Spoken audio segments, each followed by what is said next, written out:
All right. What's up? Going to post a stream in a couple of places that we get the word out that we're live, and then we will continue with the streak. Currently 3-0, this modern league. And yeah, the deck feels really great. Haven't had a chance to really play this iteration of the deck, and initially I thought that I wasn't gonna like it, but it really is working quite well for me. So yeah, I am gonna test it out here on stream. I want to basically get some reps in with the deck before Baltimore. I'm not quite sure which iteration of 4-color Omnath I will be on, but I think, well, I know it's probably going to be one of the few iterations, like whether it's Delirium or it's the classic Elementals or it's something like this. I don't know, but I know that I'll probably be on the deck. Nevertheless, I just want to find, like everyone, I want to find the best version of the deck, and if I can get more reps in with it, then the more the better, essentially. So kind of what I'm here to do. And the more reps you get in with the deck, the more innovations you can potentially apply to it. But thus far, I'm just kind of learning it. There's really not much difference between regular Omnath and this deck, save the combo. I mean, like, it functions almost the exact same, which is part of the reason why I like the deck.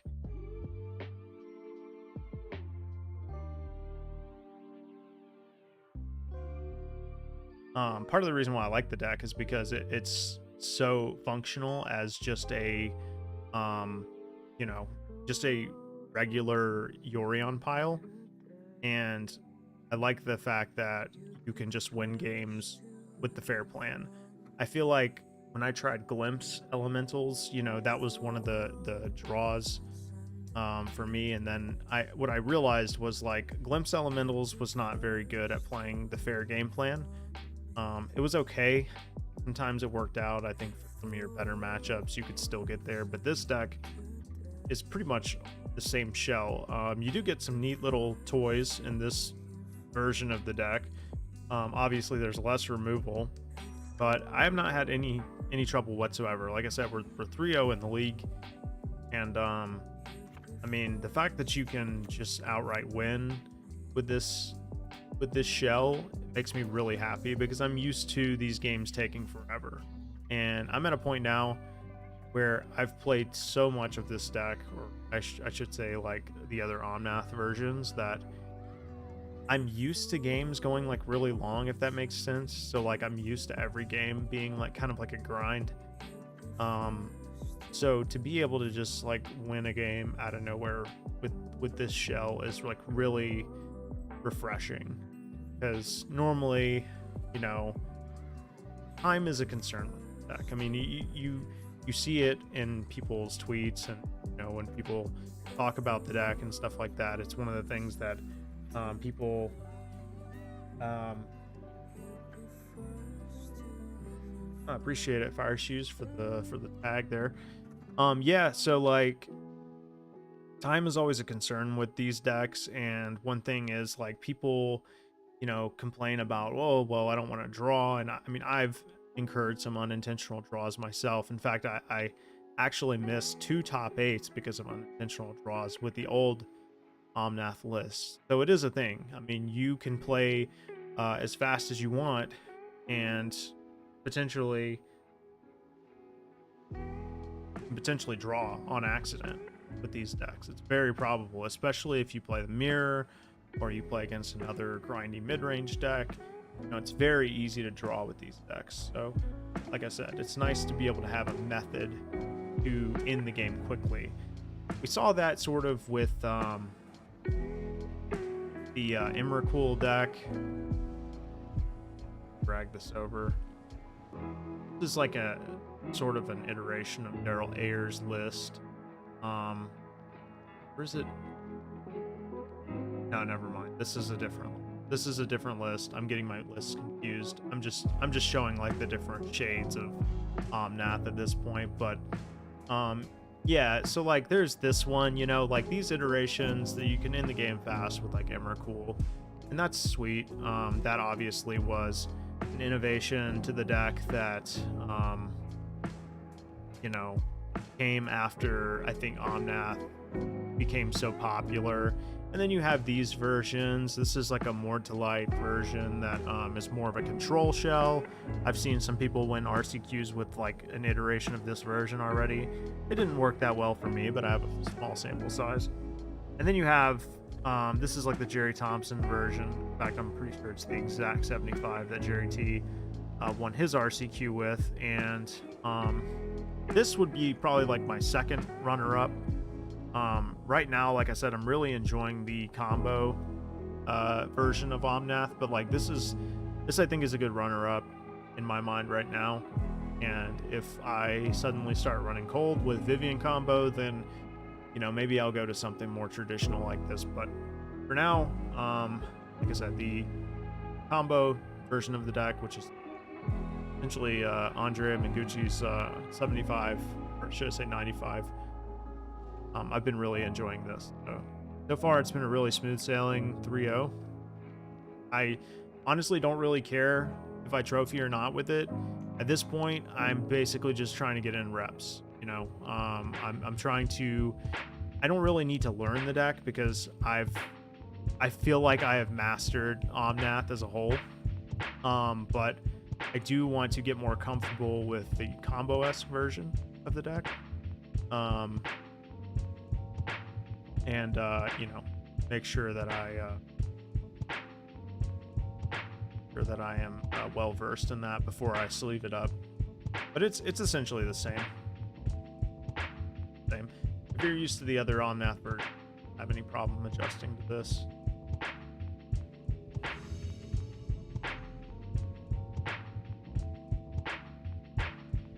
Let's go. And these are just leagues, you know, like they don't necessarily represent, you know, what you're going to see in paper. Not by a long shot. People will play any old damn thing in leagues. Like they'll play literally anything. This is an interesting hand.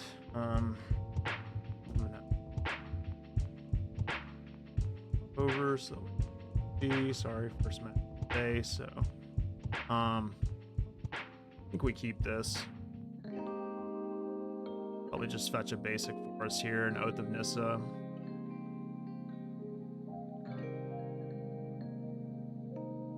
I love that Eladamri's Call functions like as a value engine for the deck, you know, the same way it would function in the other Omnath decks, but also like you have this just tutor target to just outright win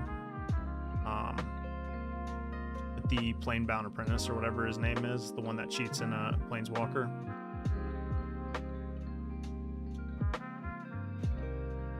Just such a good. See no reason not to get basic first here. And there's a Wrenn and 6. Provided my opponent doesn't Thoughtseize me. Reasonable start to this.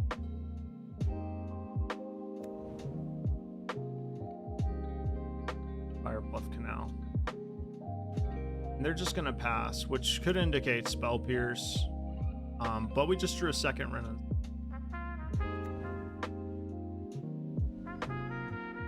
I will, even though I don't have to, I mean, I could fetch an island here, I suppose. That would be fine. But I'm gonna get a Stomping Ground, even though I don't have to, because Oath of Nissa allows us to tap for any color. And if they Spell Pierce me, okay, even better, right? I was gonna say if they Spell Pierce me, it's whatever, right? Because we have another Wrenn and 6 in. But if we didn't draw the second Wrenn and 6, I would have considered playing around Spell Pierce. Like they're going to consider here. I assume we're playing against Murktide, which I have not played this matchup with the combo version yet. I don't know exactly, you know, how favorable this matchup is in the combo version. Obviously, with the regular versions of 4-color Omnath, Murktide is very favorable. One of your most favorable matchups. It's a big draw to play the deck. Not unlosable, especially post-board when they bring in subtleties and such. But it is very favorable. And it looks like that is exactly what...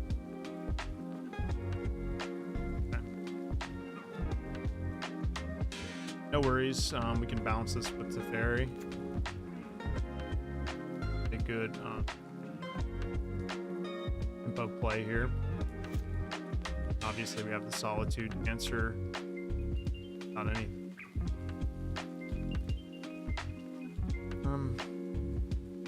Play the Misty. Go ahead and doesn't matter. It because we have an Oath of Nissa to play. Great. Bounce the plus on the Windswept Teeth. Pass. Now they might go Shredder into like Unholy Heat on Teferi. They really don't want Teferi to stick around. It makes it very hard for them to interact.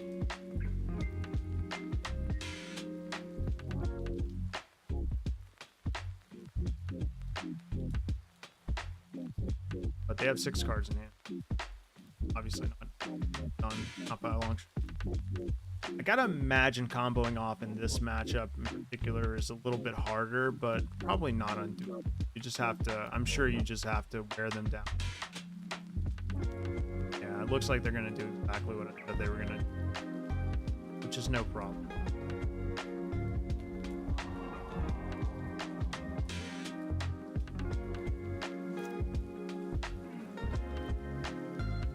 Okay, we just drew a second on math. I think I'm okay with just playing it. It's gonna be a little awkward. 1, 2, 3, 5, 6. It's gonna be a little awkward. We're not gonna be able to with the sweet card advantage get from get a basic point here. Play the Omnath.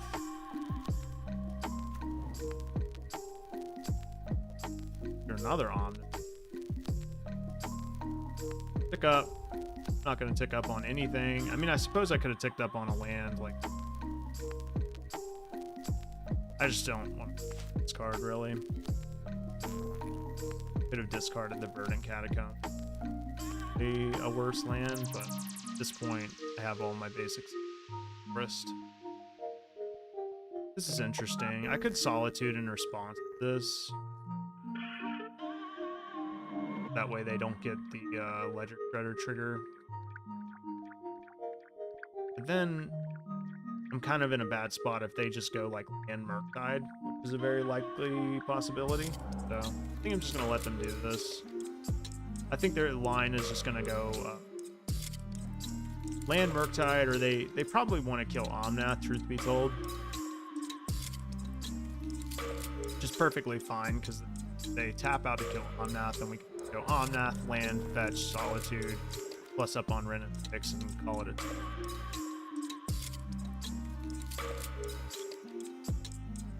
Eventually, once you play these types of decks enough, you start to just like, these lines just repeat themselves over and over again, which I guess can be said about like any deck once you master it. But this is a matchup I feel like I've probably played the most, because these are probably the two most, close to the two most popular decks in the format. Obviously not this one specifically. We had an Endurance here, punish them hard, but Ragavan. A Ren, I'm assuming. And we're gonna do that line we talked about.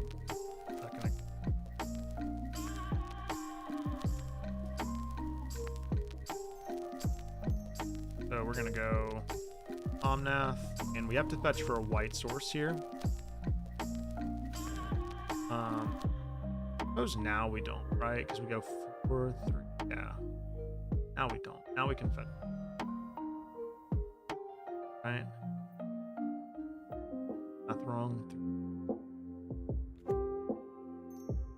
Utopia Sprawl targeting white. Get the canal, but that's okay.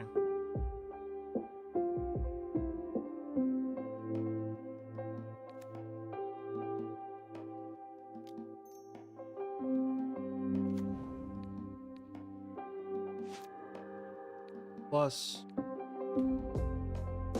and let's say that was, you know, a lot of this is really about maximizing. I would say that's probably the biggest learning curve about this deck, is just learning how to maximize your turns, you know, and knowing how to do that quickly. Because I've watched a lot of people play this deck, and they don't quite have that swiftness about them. They a little slow to figuring out these lines. Well, obviously we have to get rid of that, right? Let's go here. 1, 2, 3, 4, 5, 6, 7, potentially 11 mana to play with. I'm gonna try to Felidar Guardian my Solitude first. See how that goes.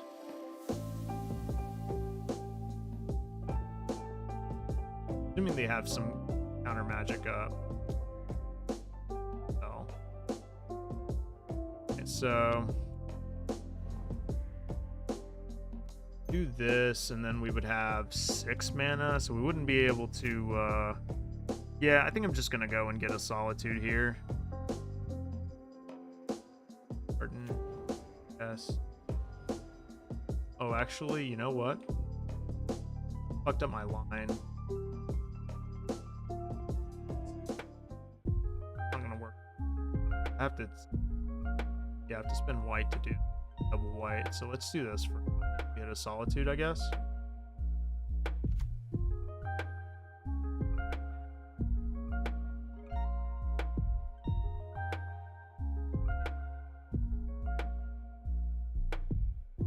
It's not the end of the world if we don't get what we need. I mean, I can just put on or Yorion into hand. There's a Solitude. Never didn't happen.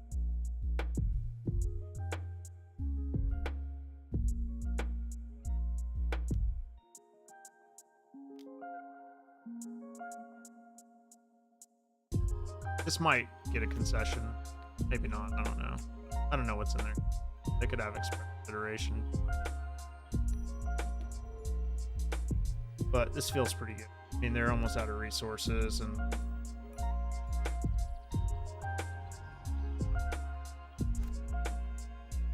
backup Omnath in hand. You're fetching on upkeep to thin, potentially draw some non-lands.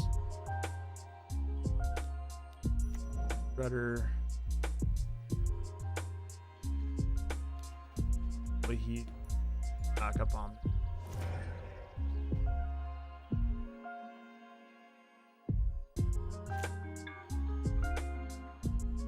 They might have counterspell, but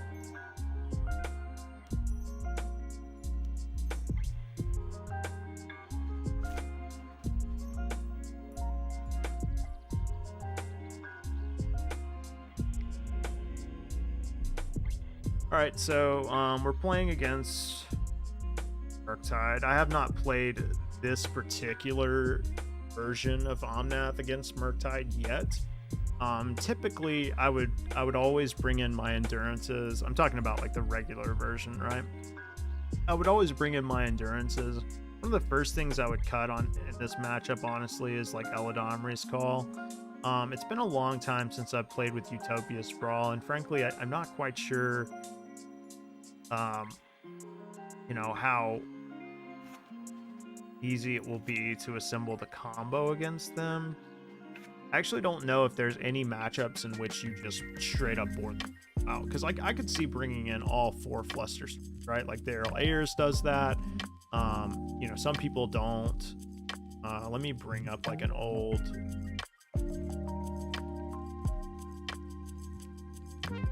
Such a boom.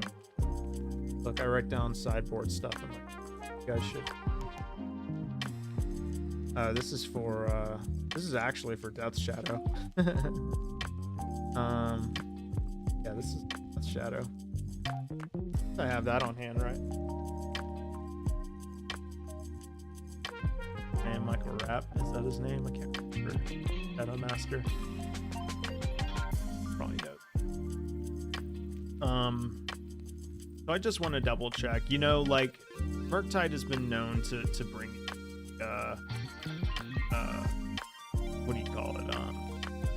Blood Moon effects. Moon is kind of like not amazing against us.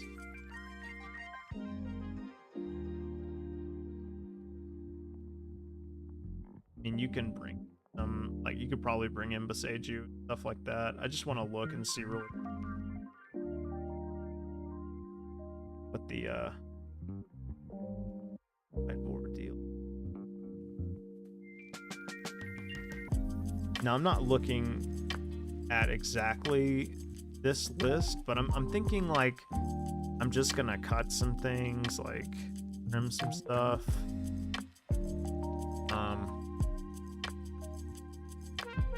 I could see cutting like Eladamri's Call to some capacity. Like normally that's what I would cut in this matchup is Eladamri's Call. I suppose you can cut like some number of like Vivien, right? Vivien, be like a couple of Utopia Sprawls.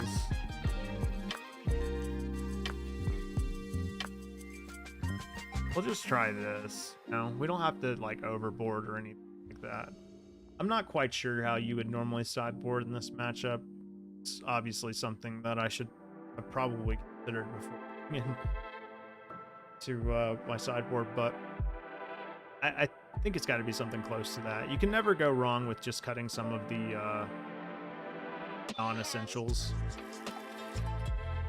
This is an interesting hand. It really doesn't do anything. It has our basics. And it has a Utopia Sprawl, which I like a lot. I'm gonna mulligan this. I think I can. This is first, I think. Probably gonna go down to 5 here. Yeah, I'm cool with this. Go bottom, of course, and these two. If the Wren lives, kind of nice.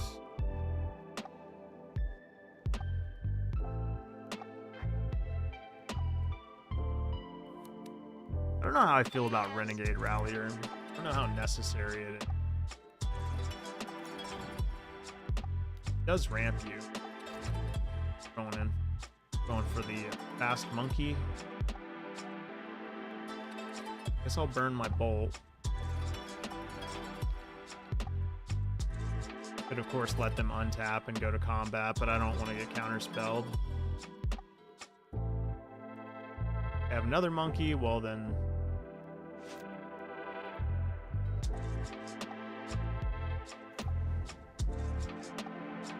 Hopefully I'm not going to get Blood Moon here. I would have liked to have drawn a fetch at least, play around it, that forest.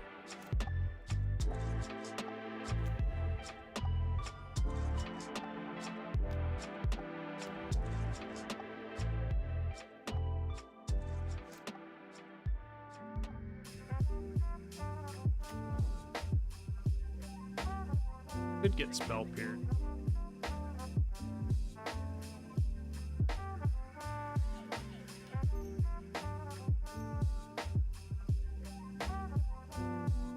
What if we played Teferi here? Is that crazy? Like that.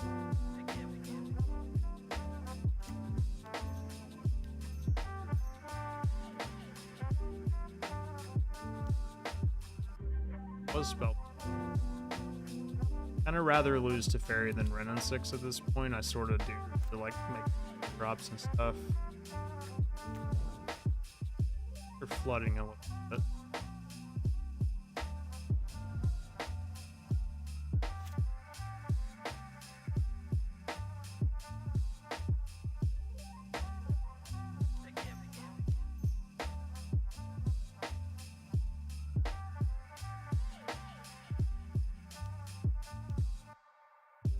I suspect it's So if I can get another land, then I'm just gonna jam Omnath. The Triome being my only force is a little awkward. I suppose I could have fetched Temple Garden with Flooded Strand.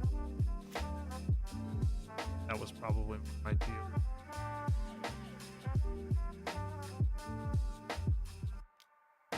My opponent is playing as though they have like maybe another counterspell or Archmage's Charm in their hand. Very reactive.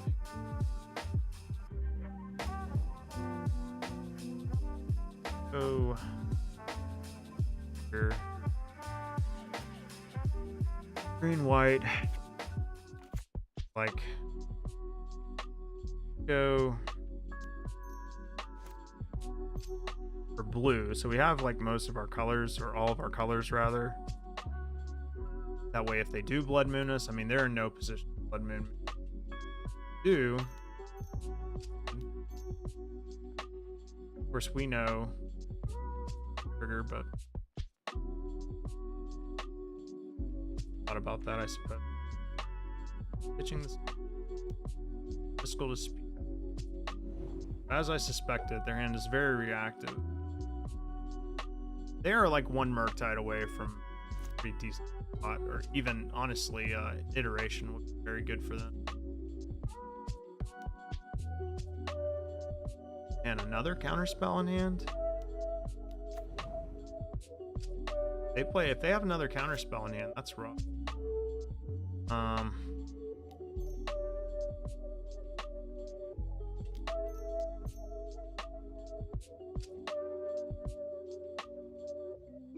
Yeah, they have another one. Yeah, thought so. Wow. I didn't want to play the Oath of Nissa because I didn't want to give them. I may just have to do that next turn. And the Murktide region. Wow.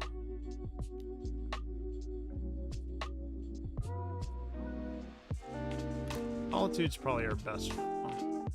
Barry's not bad. Vivien, not with the Doctor.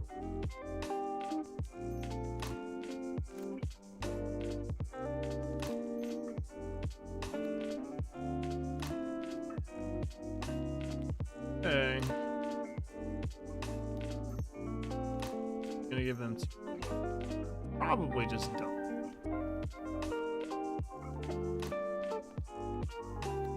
Two lands.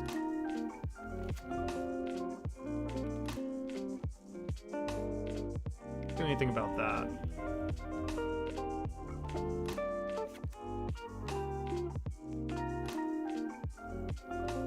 Normally I would cut Eladamri's Call in matchup. I wonder if that's still correct. And part of me wants to bring in Veil of Summer as well.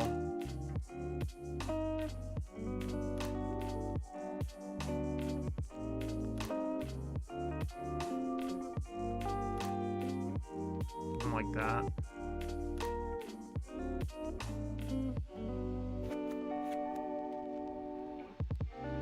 The problem with cutting like Eladamri's Call in this particular gel is that it makes the combo so much work, right? Like, but surely when you're bringing in this many, like, no.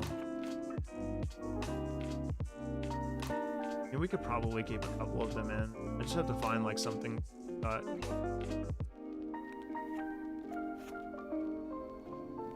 Renegade Rallier is not very...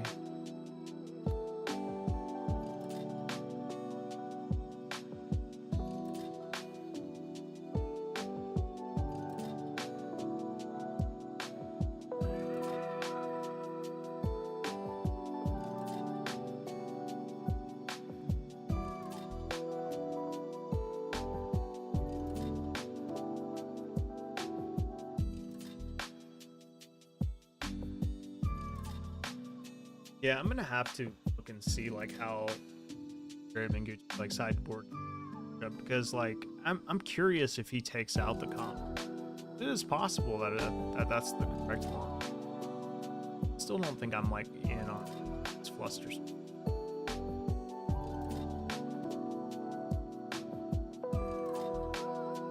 unless we cut all.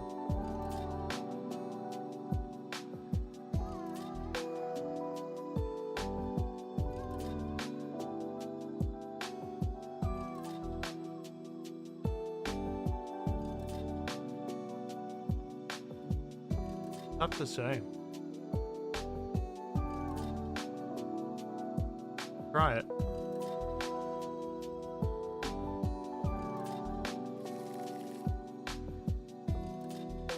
Decent hand. Not amazing.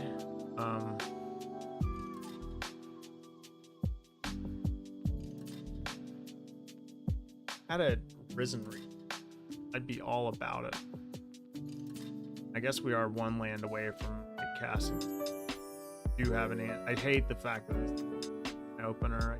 I really don't like that, but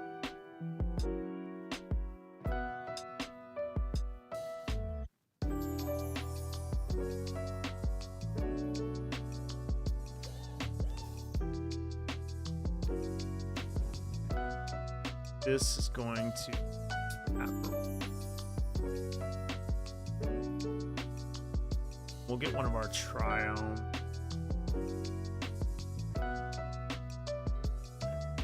Normally, I would always make sure that I can cast Remnants, but we can still cast it.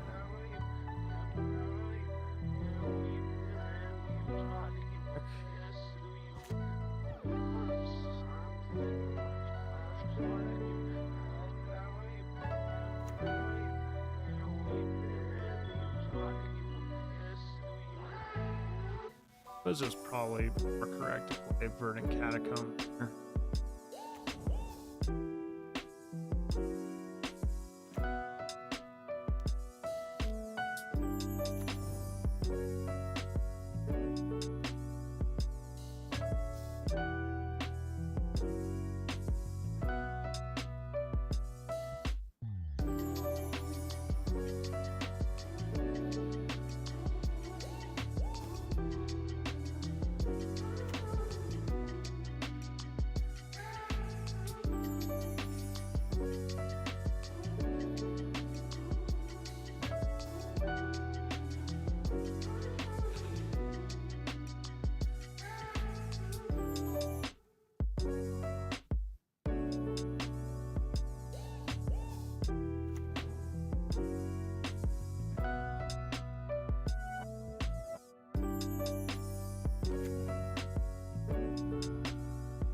Subtlety? I think they have the subtlety. Yeah. In that case, I guess I'm bottoming that. I want to continue to hit my land drops. I would like to be able to play this solid and potentially set up a Felidar Guardian. What do they exile?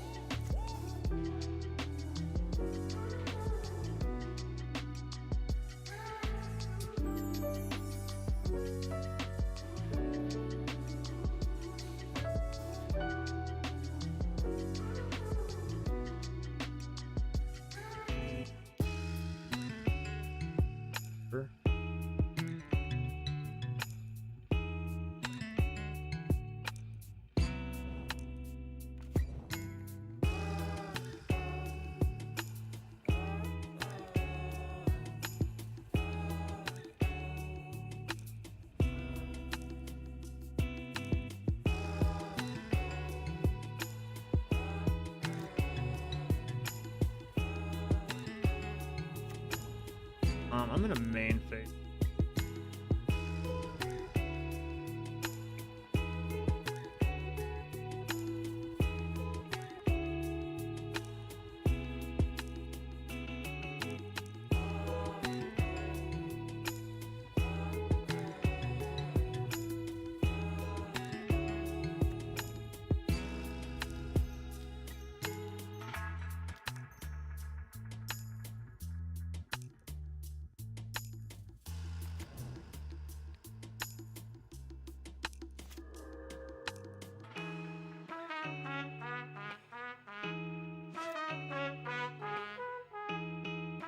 I would have gotten a way to get red, I guess, if I want to set up like counterprint turn. Might still be able to do that. If they tap out, then they're done. If I can get a red source. Okay.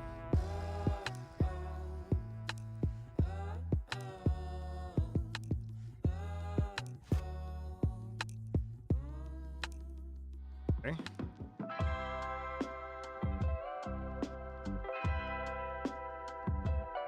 Showing me counterspell.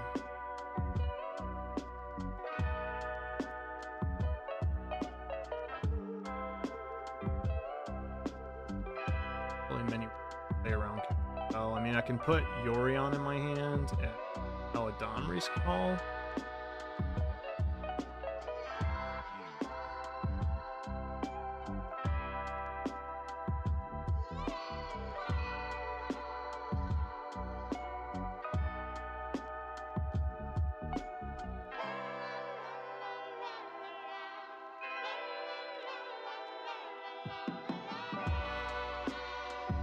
I could Eladamri's Call for a Solitude.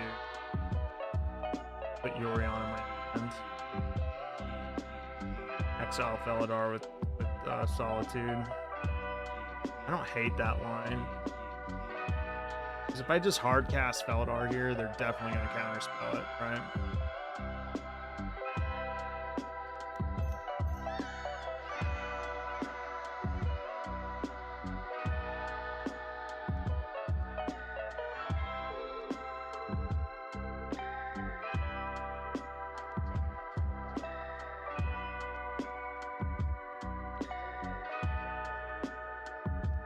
Definitely gonna play around.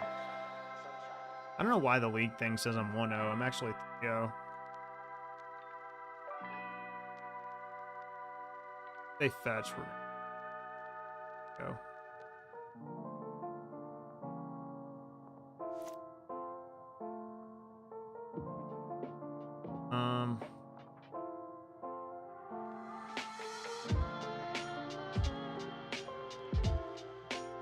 We'll let them have their land here.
Could have another subtlety.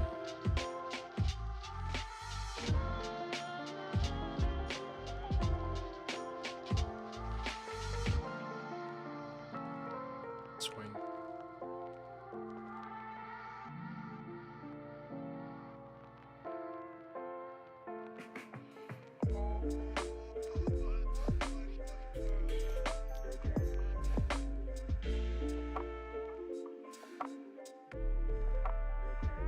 Expecting counterspell. What I read last.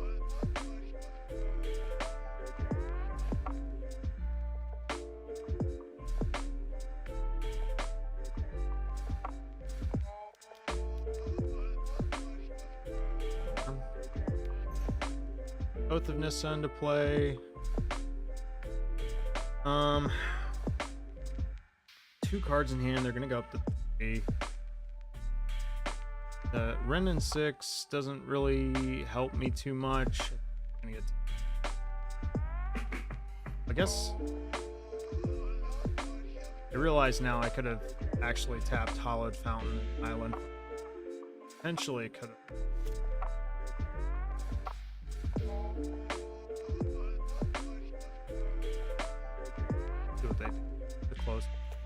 I don't know what's the correct one.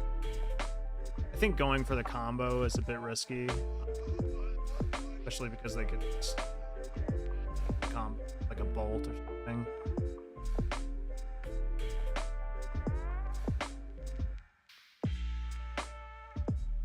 Maybe that's one argument, like actually taking out the combo, because in this matchup I feel like you don't actually really too much. You can just win the normal way. It's kind of what we're doing. And like these two cards could honestly have represented like another Luster Storm or something.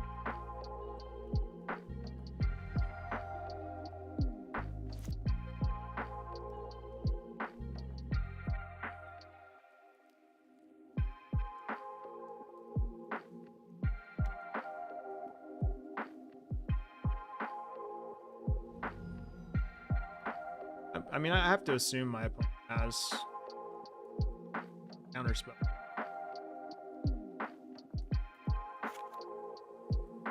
Also, this is our second Felidar Guardian, so like, can't actually combo now, which is kind of annoying.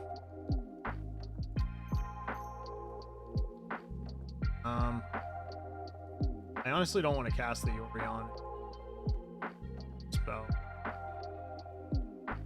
What would be a slam dunk.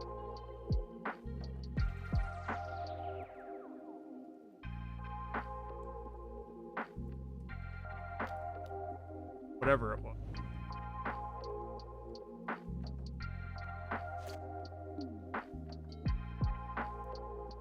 Bolt me.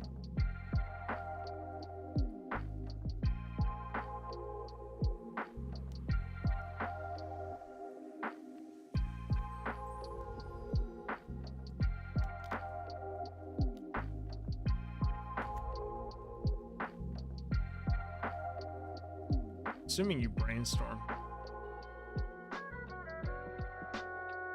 Assuming you would brainstorm for spell. Oh. Otherwise you're gonna lose your base.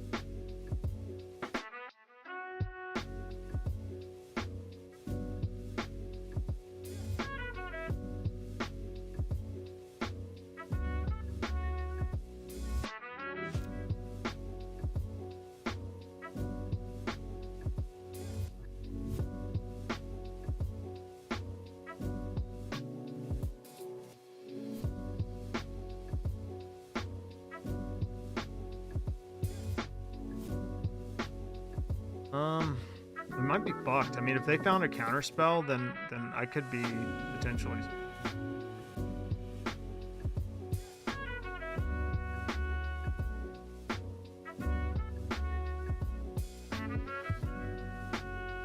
I'm just trying to think like what the best line is. So like they have two cards in hand. I'm assuming they found a counterspell.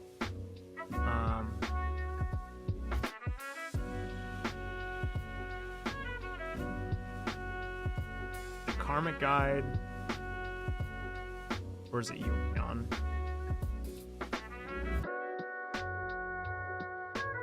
They would have bolted my Solitude at spawn. Got a bolt.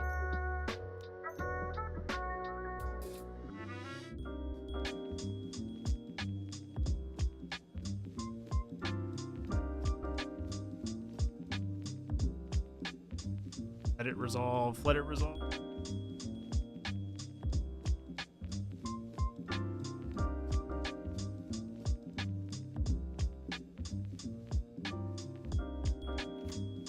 Oh yeah.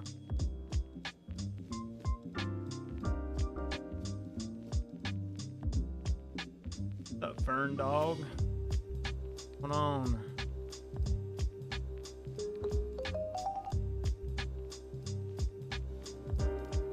But why not do that before I kill Jace? You know what I'm saying?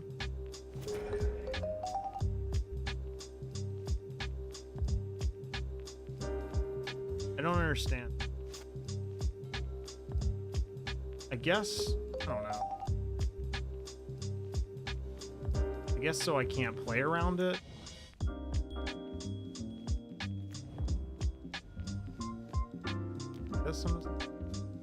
Oh no, that's not good. It's a really good draw. Oh boy, consider. Oh man, very.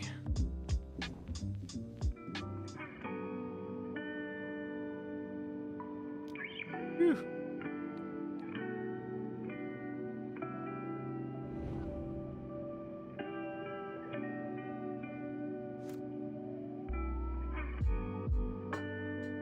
Pretty decent draw.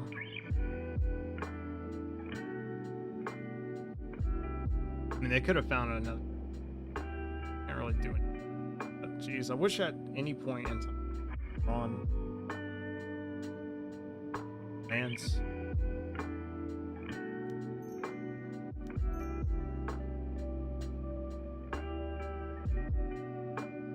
Plays around Spell Pierce.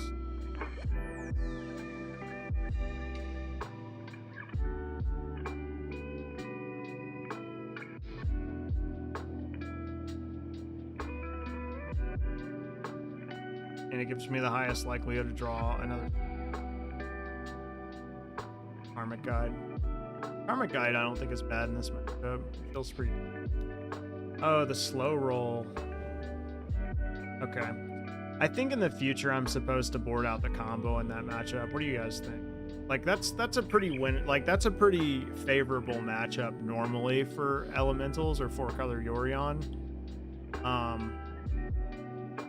And I feel like I probably just fumbled it by not boarding out the combo.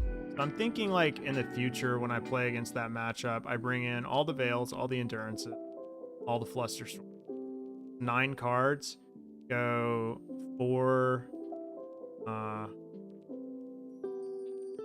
5, 4, 5, 6, 7, 8, 9. Seems actually. That's literally all of the combo card. But yeah, probably my bad on that one. Oh, Hiki Jiki too. I guess you could bring in a Boseiju. Karmic Guide is pretty decent though. And Felidar Guardian is actually pretty decent. I don't know which ones, but this one's better.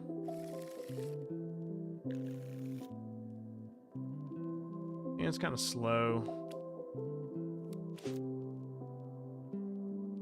5 better. Do have a salt. I guess I'll keep it.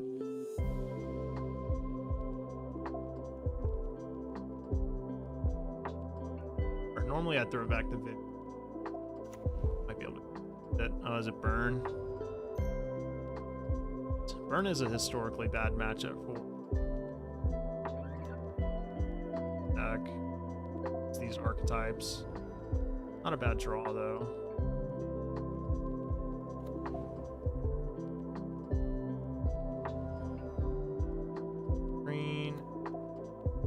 Red if we want to cast Ren Rod, or I could say white. Altitude, I guess. A red.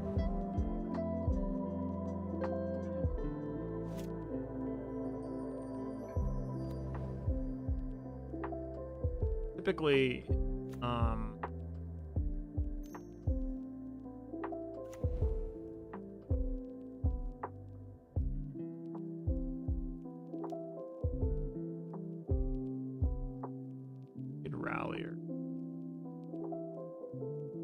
kind of awkward with like the colors. Potentially take 3 here, and if they skewer me at 6, go down to 11. I might have to shock.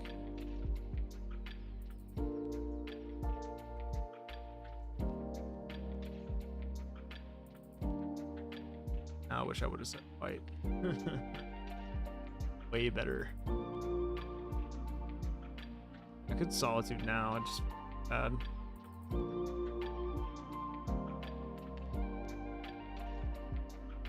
Yeah.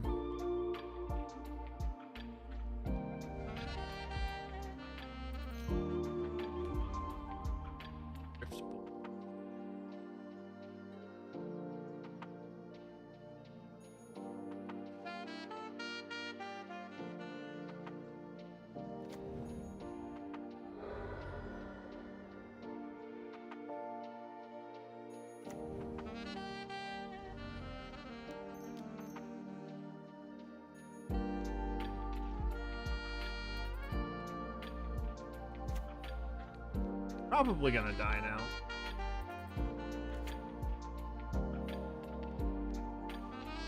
But you never know.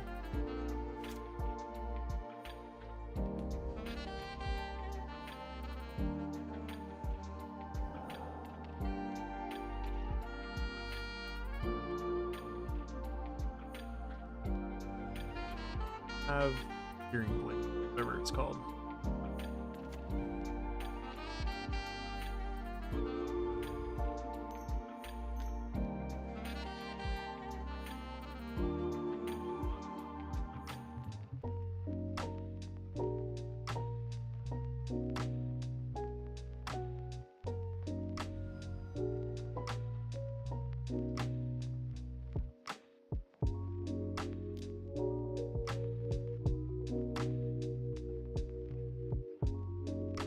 Nice enough.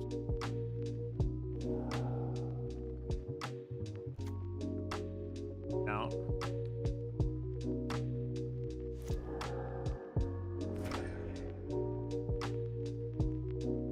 I'm dead.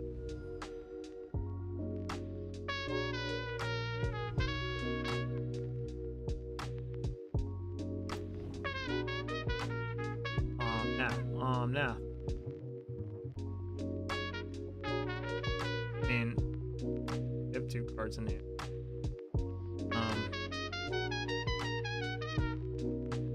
Guess I'll just put this.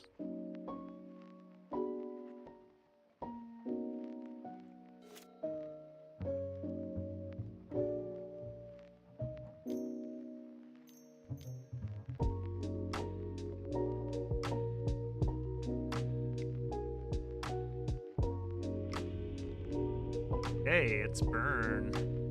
Buster Storms for sure. Check out this Endure. Knight of Autumns seem very good in this matchup.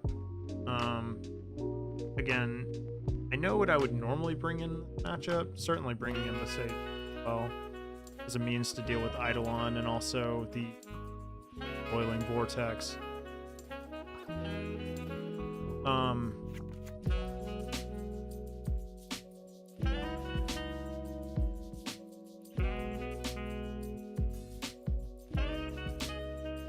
The matchup, we'd side out the combo. Oh, right. Very, very easy to disrupt from their end. But I like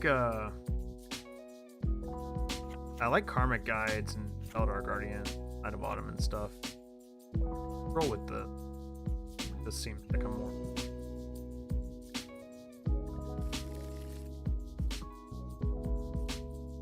I'm gonna keep this because it's got a lot of early interaction.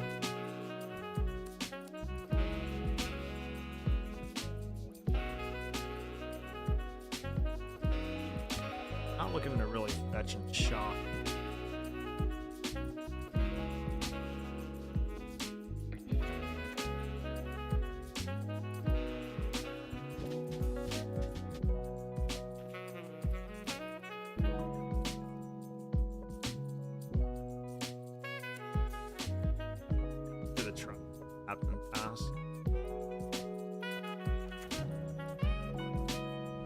Started on Sunbaked Canyon generally means that they're not going to have any. That's a good draw.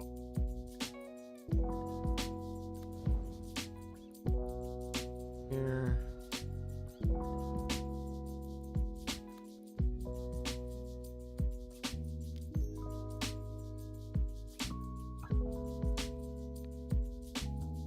Red.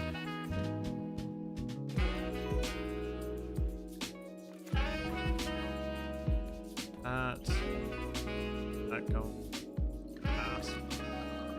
Hopefully they kept the one here. Need more land, so nice little win.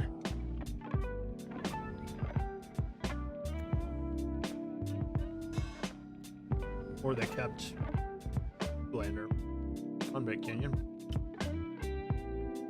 Am I playing a basic mountain? I'm pretty sure. Most lists don't.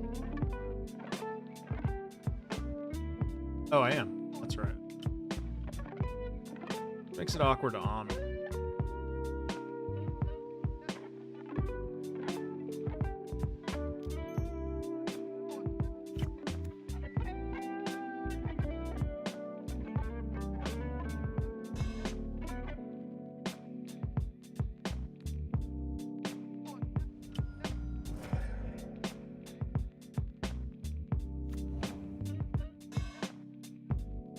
not gonna.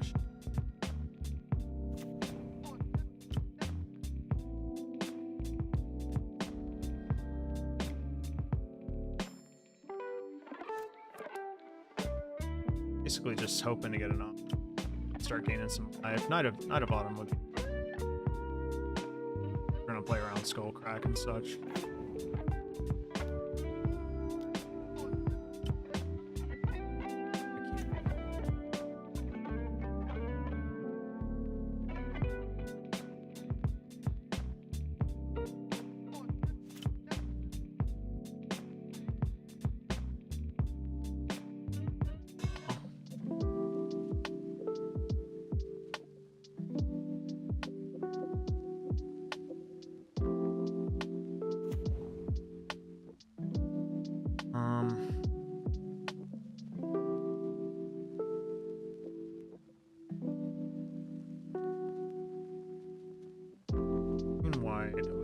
White cast the Domri's Call and right because we need to fetch and shock in order to do that, and I'm just out that life. Let's cast a fairy this turn. Set up a turn where we can Omnath, gain some life.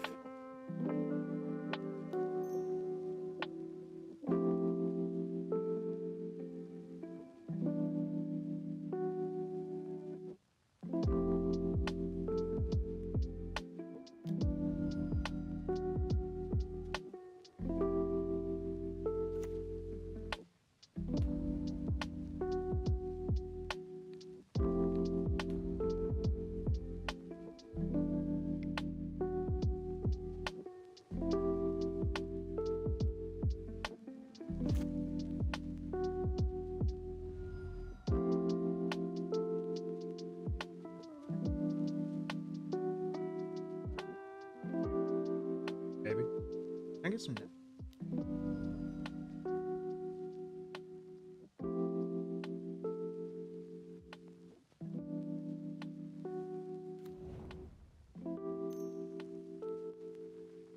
Guide works.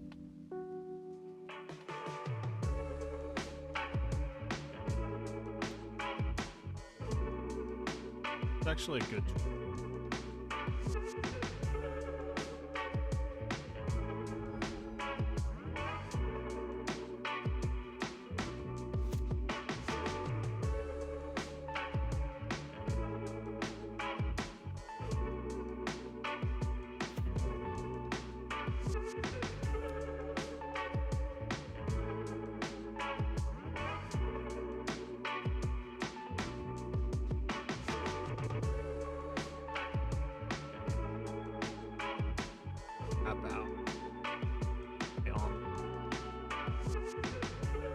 About left wide open.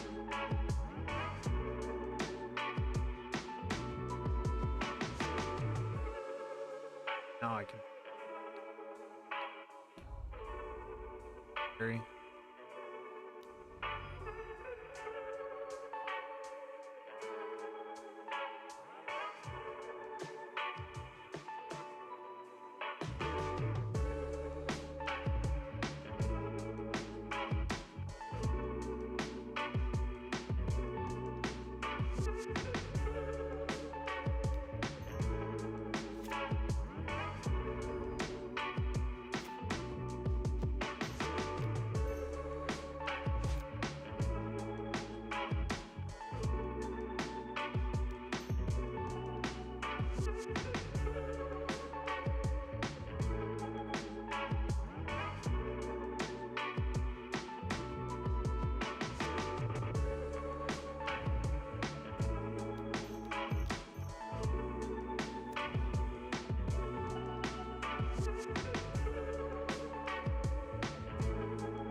Yeah, let's plus here and then discard.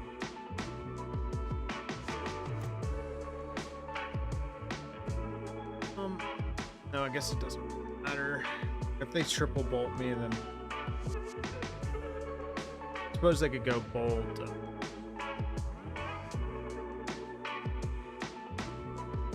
think I might be screwed. I think the line was actually supposed to be Ella Domri's call for Night of Autumn and destroy the enchantment, just get it out of there.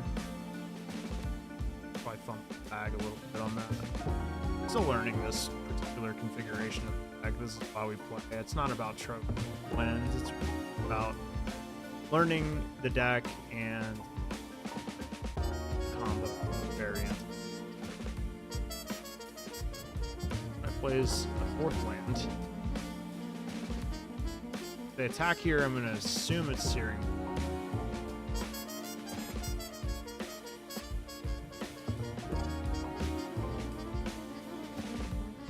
Just cast Searing.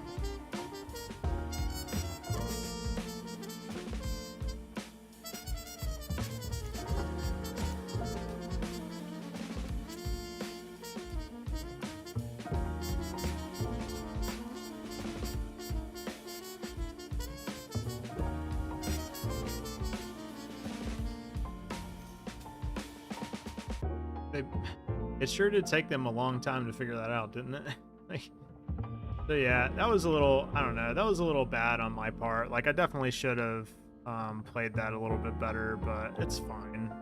We'll play better this league. I think I was having a hard time choosing between like which direction I wanted to go. Like, did I want to play like combo or did I want to just play like a fair game? And I think in matches like that, just makes more sense. Like a Murktide match, it made more sense to play a fair game.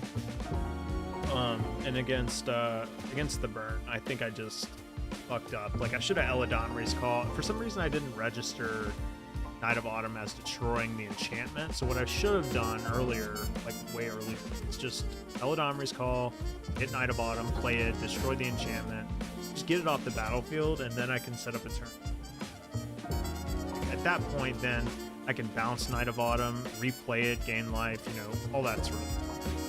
Definitely fucked up, but it's whatever. By the way, since we're waiting, I guess, on a game, I am going to, I'm going to be setting up some more sub goals soon. So keep in mind that maybe I'll do another giveaway or something. That seemed to go really, but yeah, I don't know. The chess giveaway it seemed to really online chess giveaway. That sucks though. Started out 3-0, ended up 3-2, but oh well. I don't really care about the trades. Got plenty of those over and a horrible program.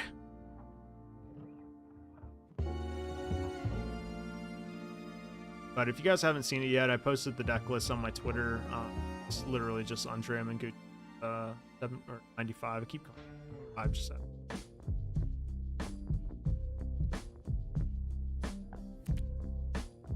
Yes. Now this hand isn't terrible, but I almost feel like it's kind of a trap. Got Utopia Sprawl, but like, what do we sprawl for? I'm gonna mull it. This is about keep bottom Karmic Guide. A little awkward with the lands. The World Cook. I think I know what I'm.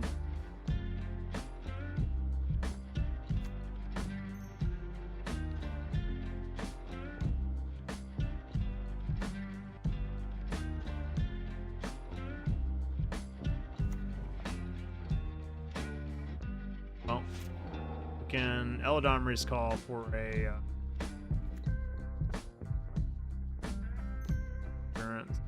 just gonna play.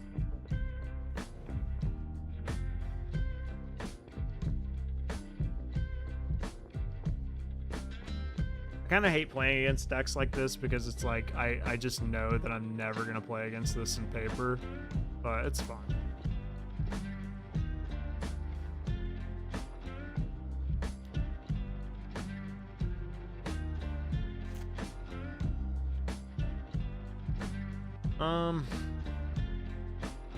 No sense in like calling for a endurance now.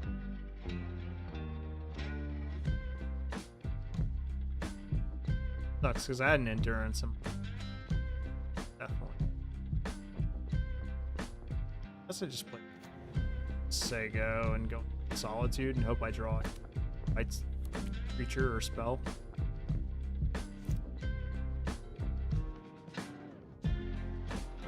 Ah, yes, the cornerstone of the metagame. On a red Vengeance.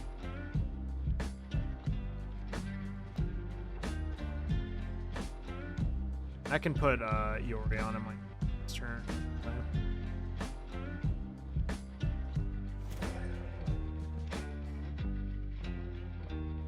Oh man, you guys see that value? Pass Blazing Rootwalla off of a sick play.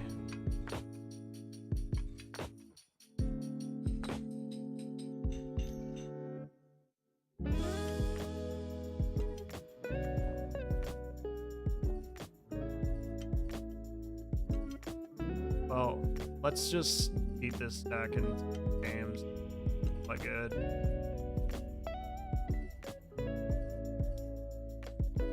Do we think they're playing Hollow One? What does this deck play? Anybody know?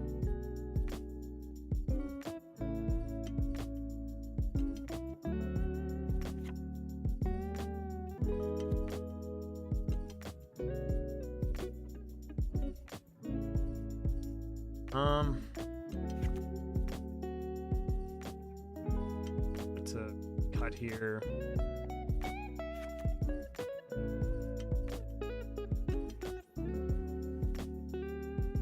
They probably Blood Moon or something, right? That this deck is gonna like get me. I'm like that like I don't even really like register. I guess we can bring in Knight of Autumns for the Seiju for the like Blood Moon or little artifact that they play with Asmo.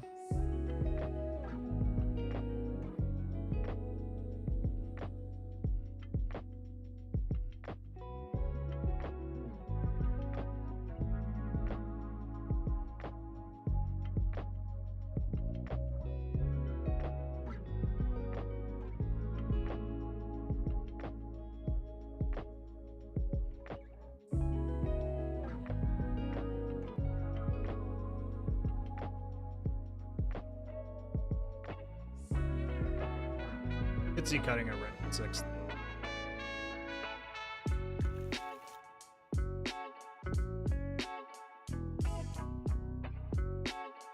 Does all of the things that I wanted to literally stop their bunch from entering play, and then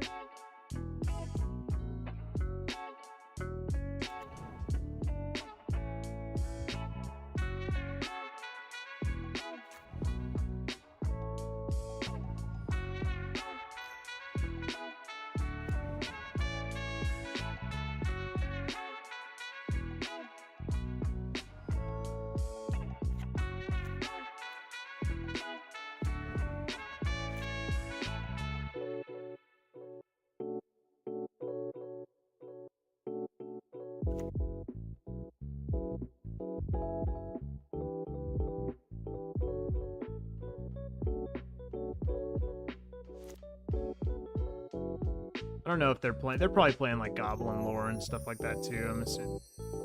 You're right.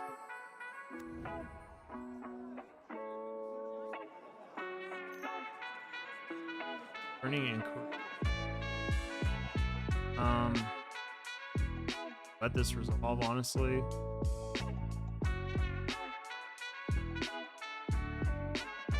I guess I could Solitude their thing. What do I pitch here? Pitch Solitude? Or is it just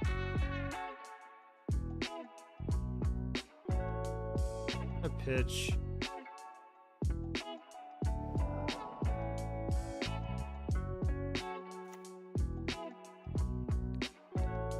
You have your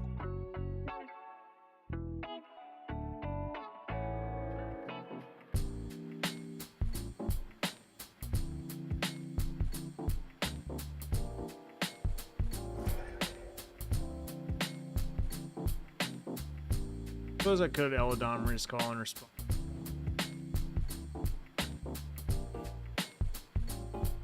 How they drew it up.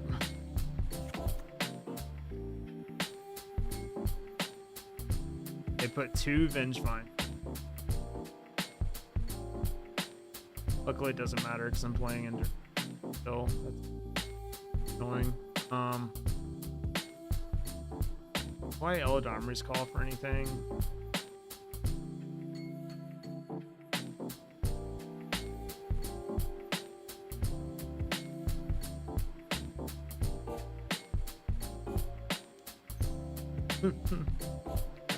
Alrighty. Watch them blood moon me now, and I'm gonna lose my Utopia Sprawl. It's just like a random like hodgepodge of like.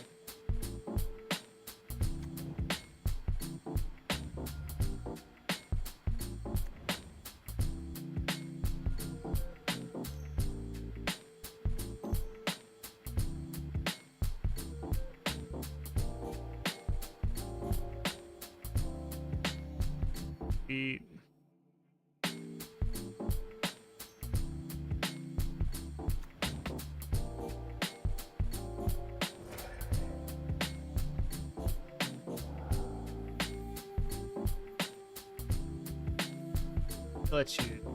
Let you know.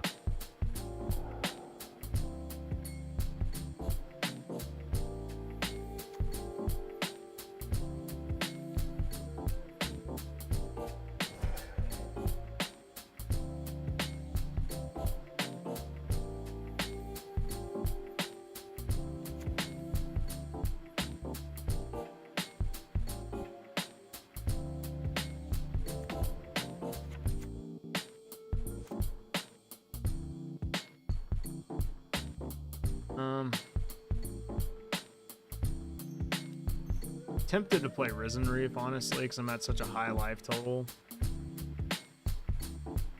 But they can just Pyrite Spellbomb it, which is annoying, so I'm just gonna bury and bounce this hollow one. That's a magnificent draw.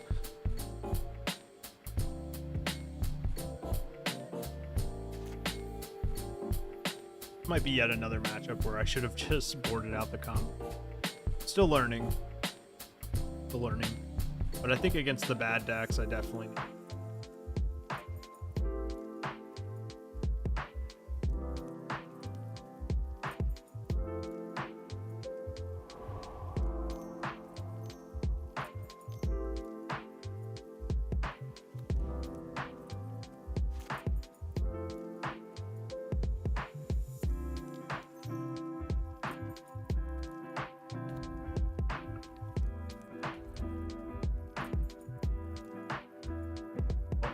At least I can get a land this turn. Or just kill this blazing Rutella.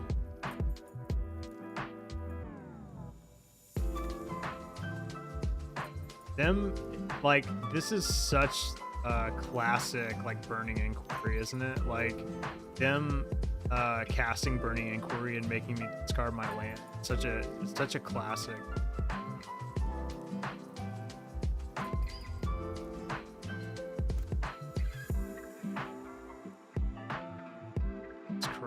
Dude, Jesus Christ.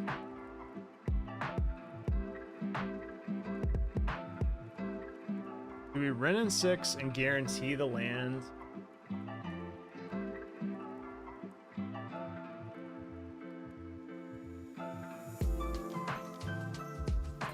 I'm gonna go for the highest upside here.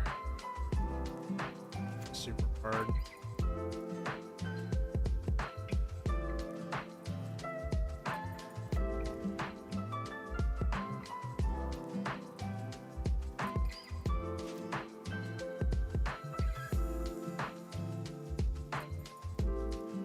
Assuming this Pyrite Spellbomb is finally gonna have some use.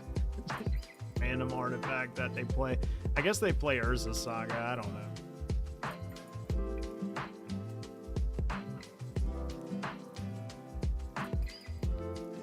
This game more favors you. Gladly block your Root Walla.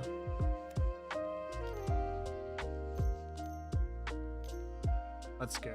I was gonna say hard cast in the fucking hollow one here.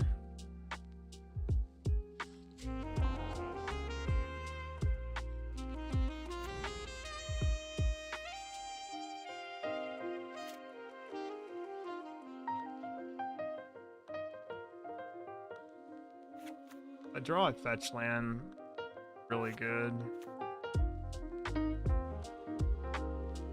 I actually have to fetch and shock here, which is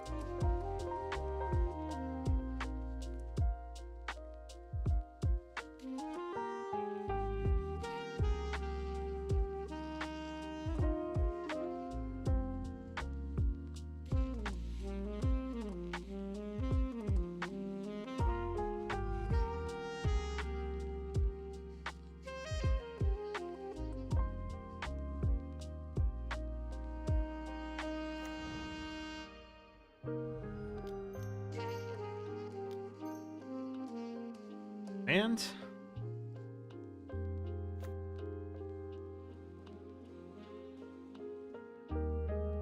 this is how people like get under the general assumption that their deck is somehow good color Yorion, because like some weird shit like that'll happen. Like they'll get like some like super good variants for them. They'll be like, oh my god, dude, I've cracked the fucking metagame. My deck is good against Yorion. They're gonna tell like everyone at their LGS that like they're like 100-0 versus like 4-color Omnath. Like it's like, yeah, dude, I just beat it every time I play it, and it's like really they've beat it one time, and it was because they Burning Inquiry away the person's land. To have unlosable matchup. I think I figured it out, dude. This Vengefine deck.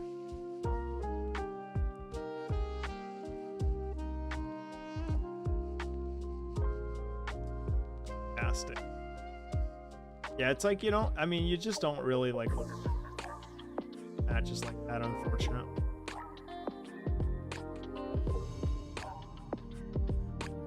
Unfortunately, but that's okay.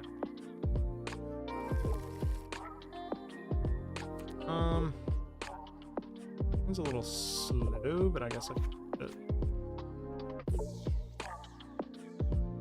on a Quadrant Triome and pass.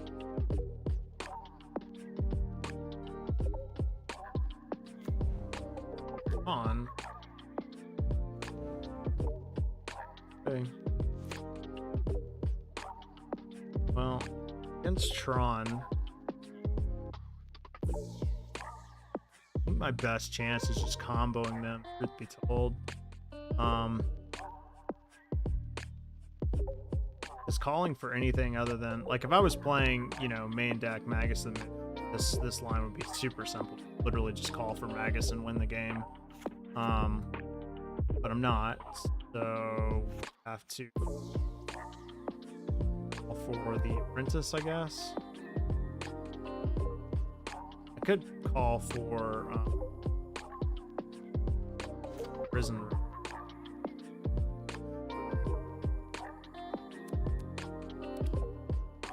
Maybe it is just Risen Reef. It's tough because I don't have a Vivien in my. If I had a Vivien in my hand, then I think I would. Oh, it's Eldrazi Tron. Thank God. Thank fuck.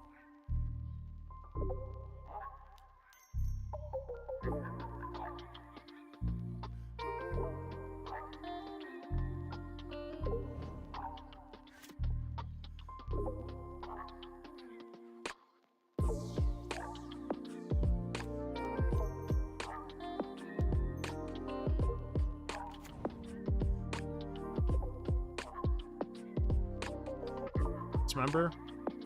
Warping Whale?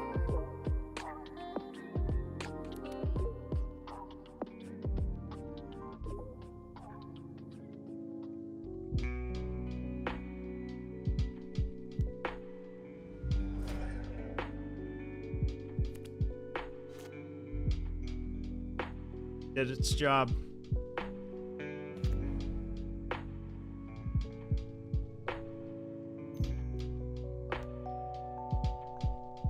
Thought-Knots here. I mean, obviously they're gonna take Omnath, right? Just solitude in response.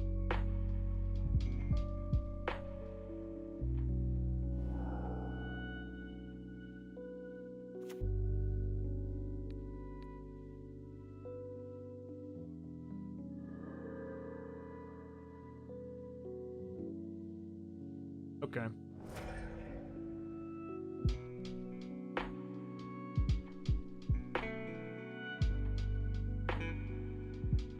Now I'm assuming they take all of Dom's call.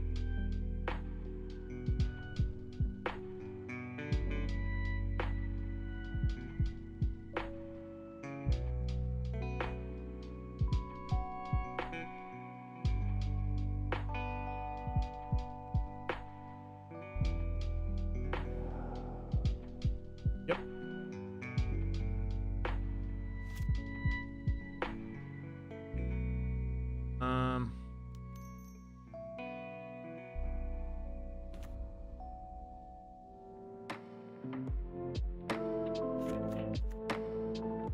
Shock. I don't want another basic.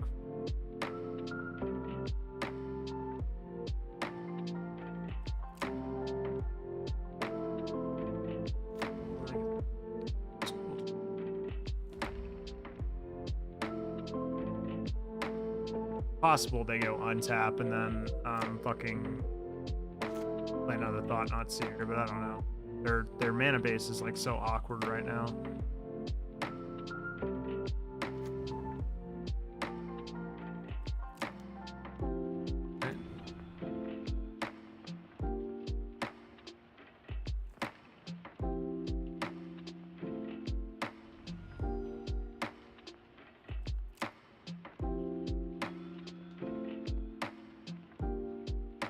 Right, we can't even. Yeah. Mana base is awkward too. Yeah, I guess we just do this. Look at Omnath. I guess we could get Karmic Guy too. That wouldn't be bad.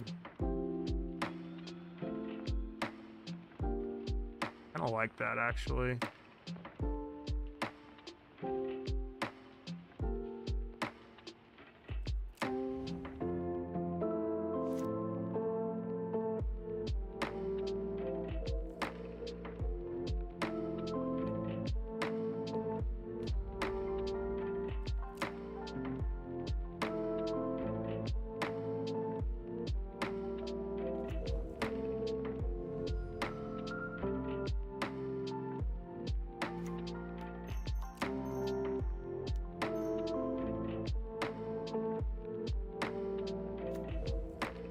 Arisen Reef.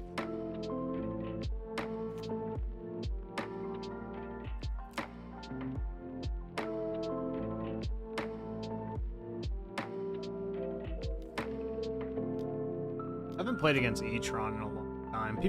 I've heard people claim that it's like got a good elemental, but I'm not sure about that.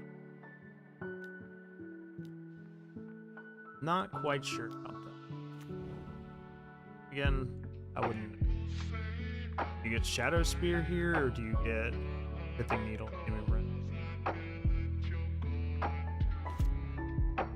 Relic.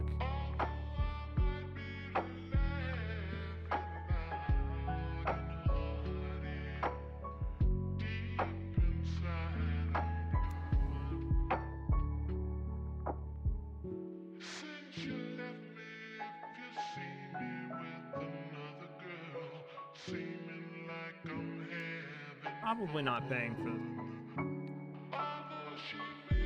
Bye.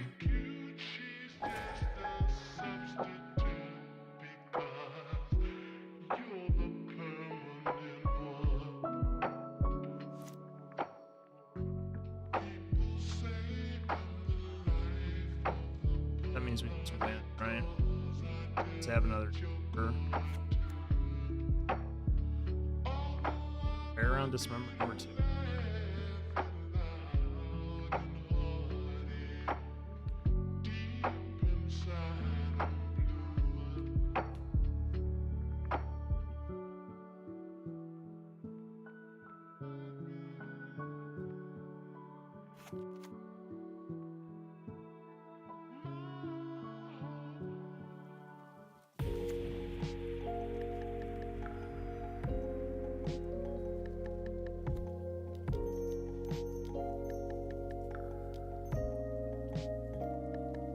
I'm going for it.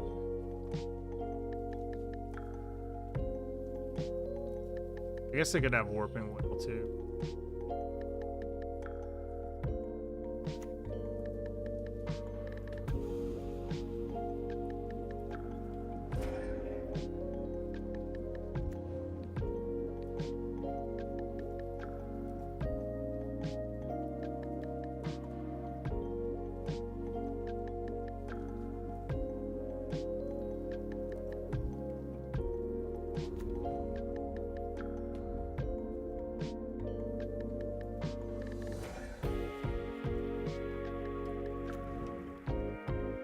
You guys finally get to see the combo.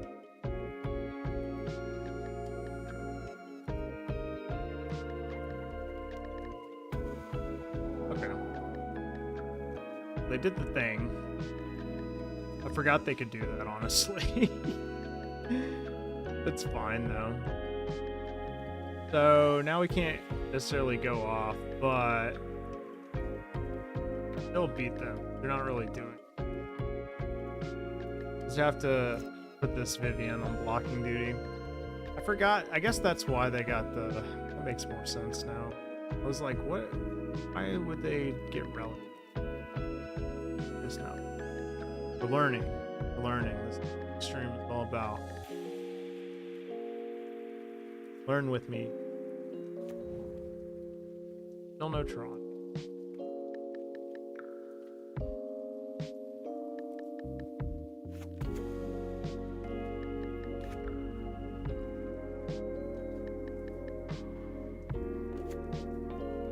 I mean,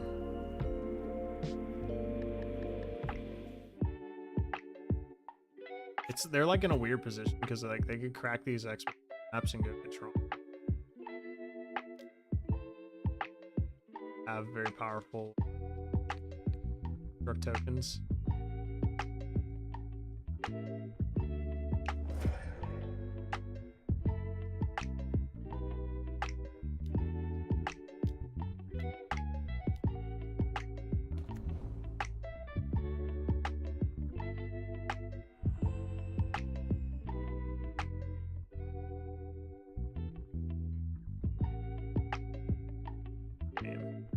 Got Sky Sovereign.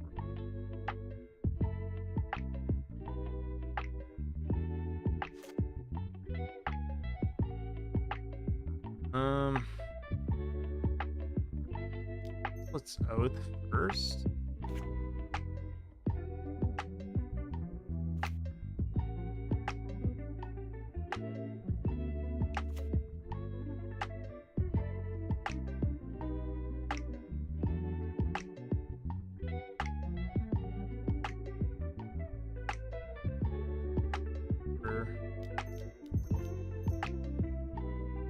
Hey, Omni. Back up.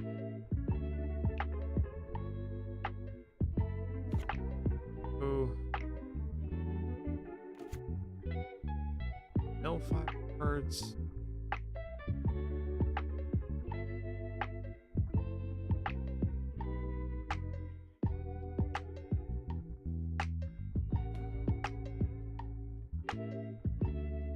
And we complete. Why is New York the greatest city in the world? You know, you've got people who are coming from all over the world to this city.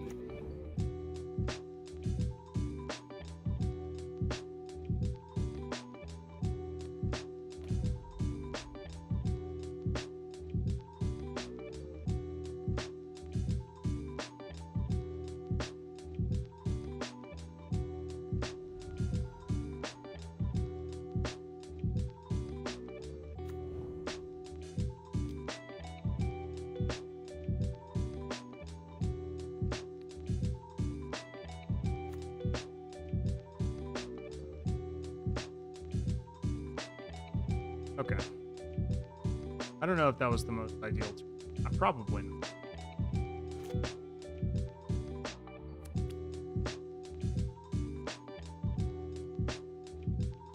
Did I forget to plus?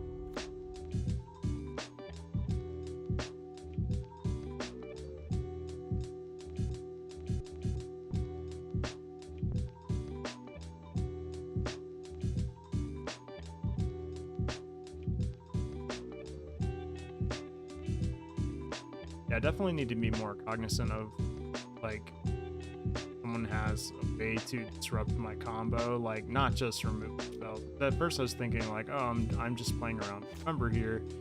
Then I realized that my opponent could also just have graveyard hate. I only got Trump.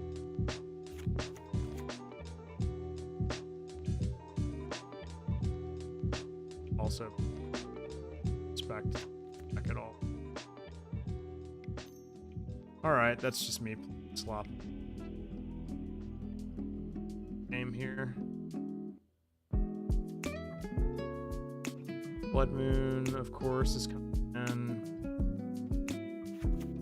Out of Autumn seems. I think that's it. Lightning bolts are like not amazing.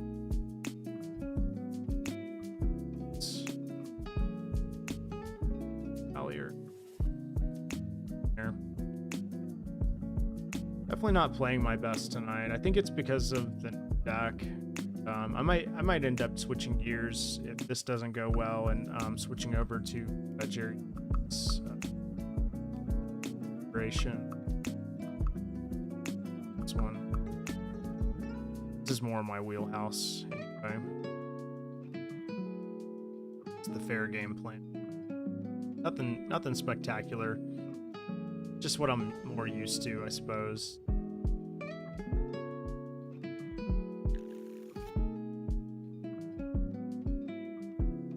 Ah, shit. Didn't see the Ren and 6 when I hit mulligan. Ugh! God damn. What the fuck is going on with me, man? Fucking up, left, right. I keep this. I'm just gonna throw back the 2 pins.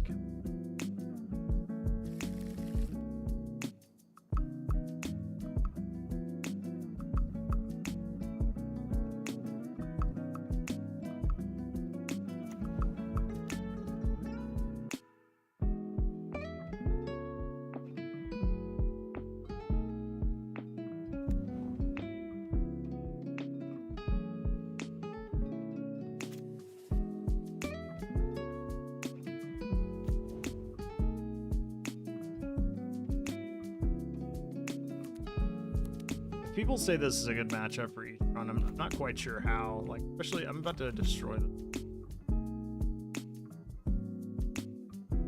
I'll get my basic.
Back to the end.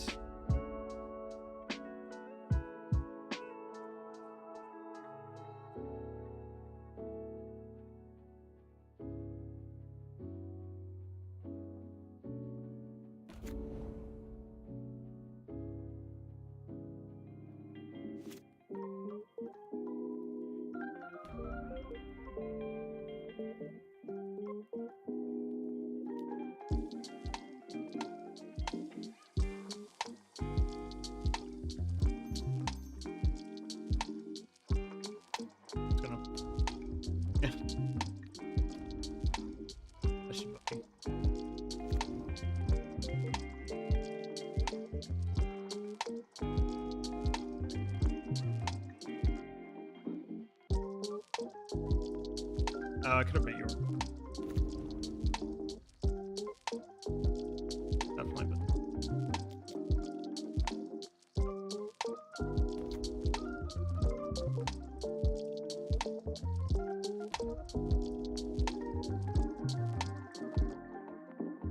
Kind of paid off that it got on my end.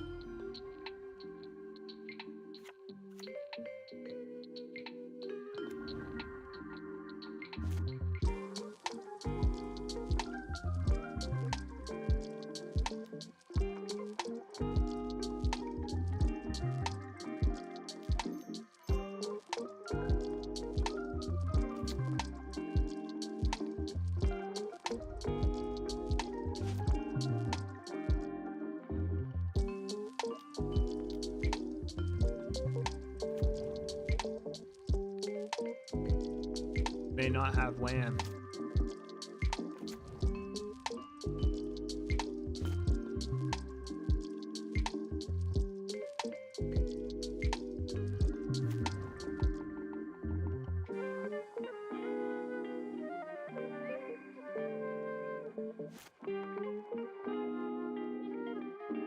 Just blood in them now.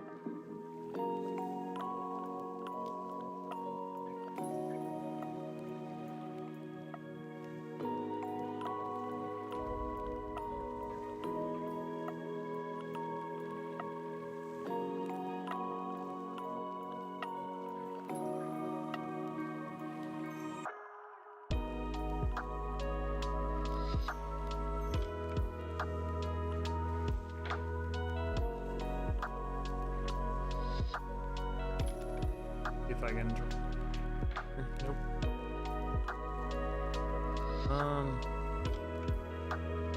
Also.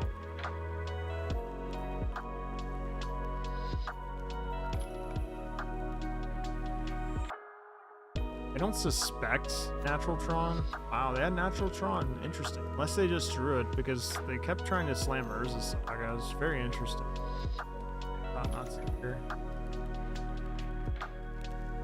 You have to take the ball here. No, we can literally remove.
Happen. Is that not our second lane? Oh, that's right. We got our lands. Oh, I'm so smart, dude. What a G. Put them to absolute genius. Playing this deck like an absolute pro.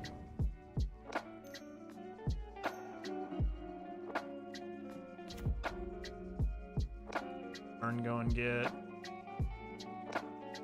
Snare Bridge, I'm assuming. Lose because I have Teferi.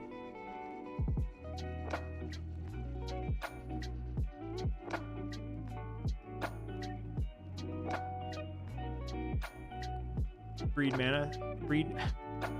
Freed Mania, thank you so much for the follow. And look at the sweet prize I won. You're watching me play at my peak performance right now. I say that with the sincerest irony. I'm playing absolutely full. That was my last league. I started out 3-0 and then I ended 3-2. I didn't play.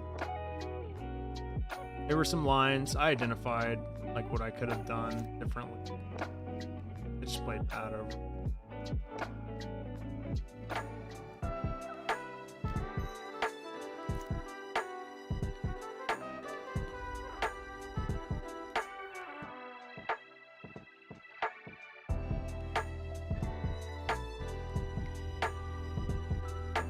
Anyway, yeah, I just played poorly, honestly. Could have definitely played better in my last league. I think I'm like separating when you need to board out the combo and when you need to keep it in. Like I played against Murktide, which is a favorable matchup, and I kept some parts of the combo in, and I feel like that was incorrect. Like I definitely should have boarded them out. But I don't know why I decided I was gonna keep them in.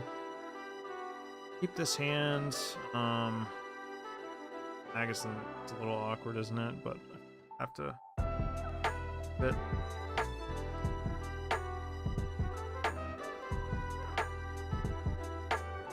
Honestly, I guess is the worst card in my.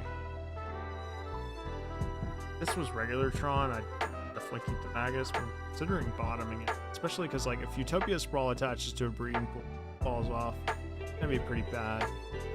I guess I could open up on Oath of Nissa, and that would be pretty decent.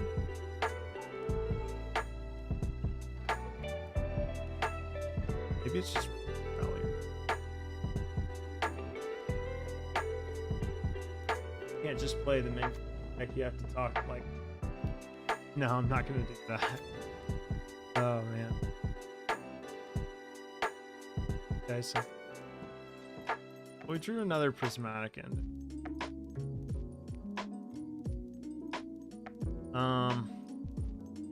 Guess in that case, Boundary Shop, exile this, and if they go Eldrazi Temple, play Thought Nazi.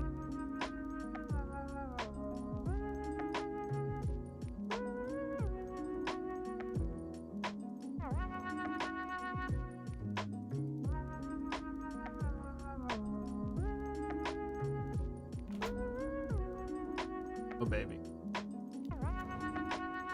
Yep.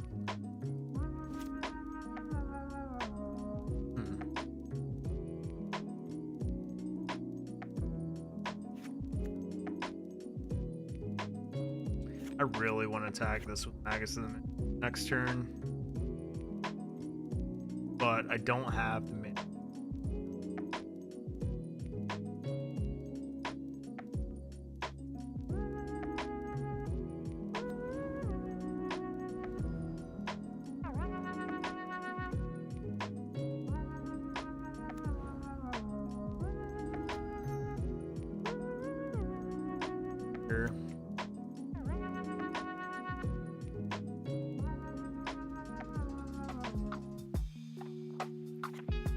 Plan would allow me to, I guess, I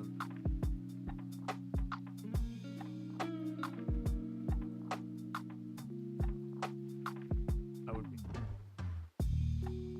white blue. I mean, I can play Utopia Sprawl for whatever.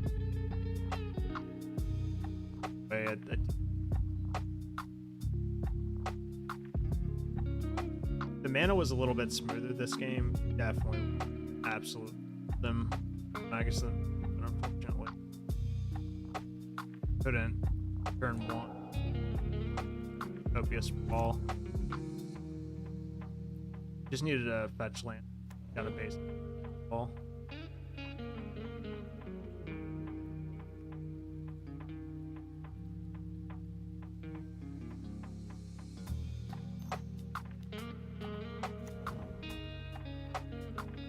Is you have to take regardless how bad it is.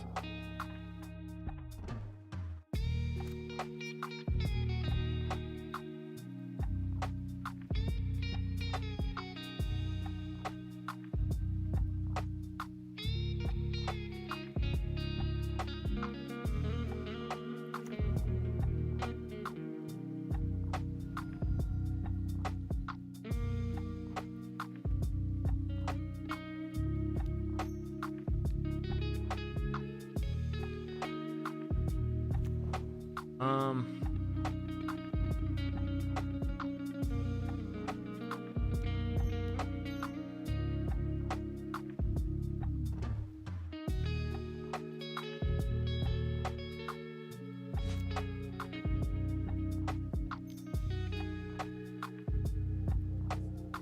Reality Smasher? Maybe another Thought Nuts.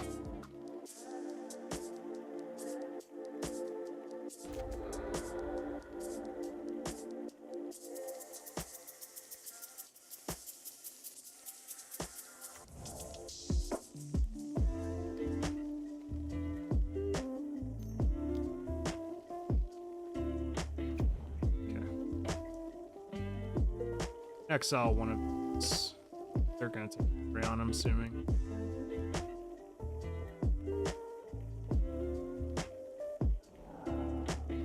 Oh wow, they took. This means dismember. And look at the sweet prize I won. Oh shit. Master Gertide, thank you so much for the sub. With Twitch Prime, I really appreciate it. Glad you're enjoying the stream. You could be playing a little bit better right now, but unfortunately, what you got. So glad you're at least enjoying my years here. I'm gonna assume my opponent has Dismember. Otherwise, it didn't really make much sense for the dramatic ending.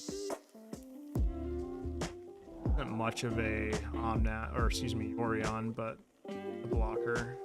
I have Dismember.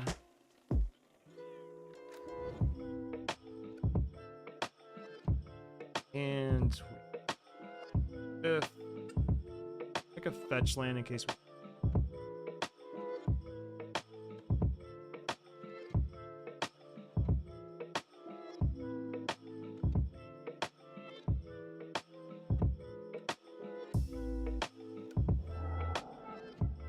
dismount.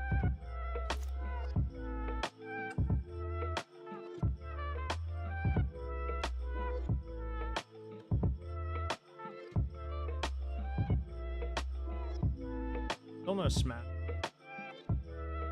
That's good.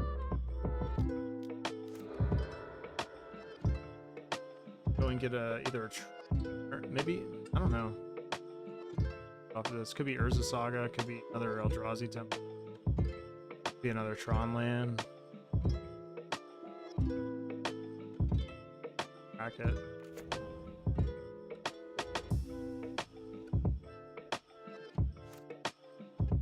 Eating room.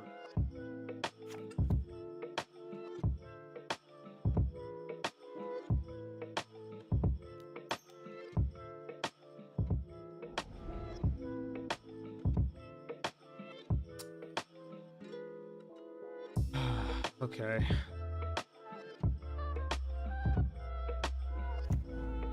Not the best.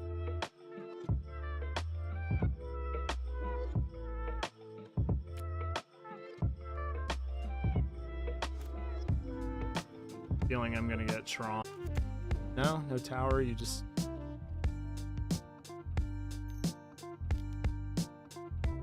Asher.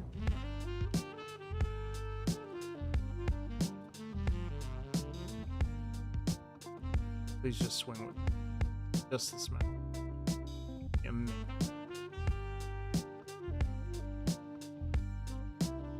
Oh, thank God.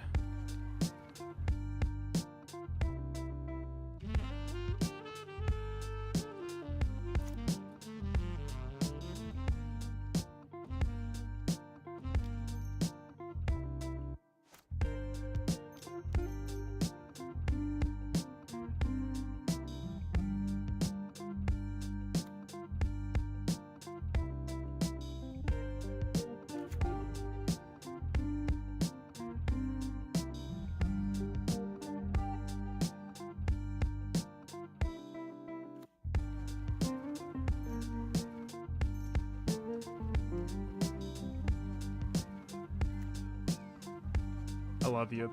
Thank you.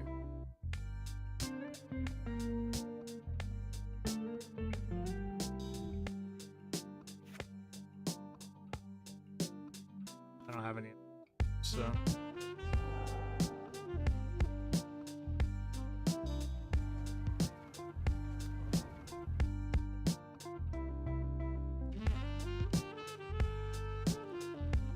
Good Beseiji then. Hate that.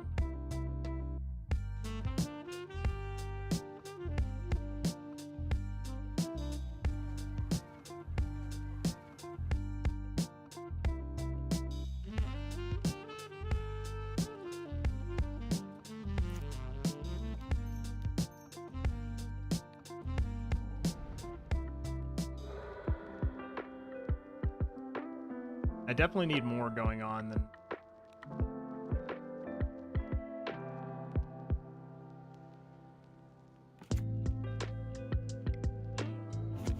just for Dismember.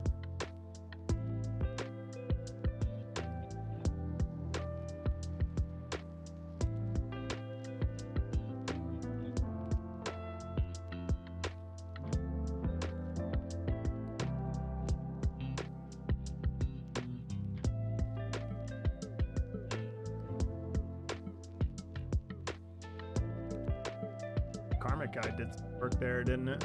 Really brought us back into this. It was dope.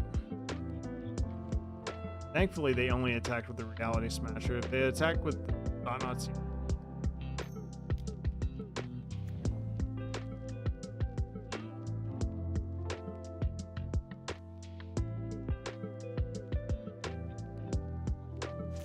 so I gotta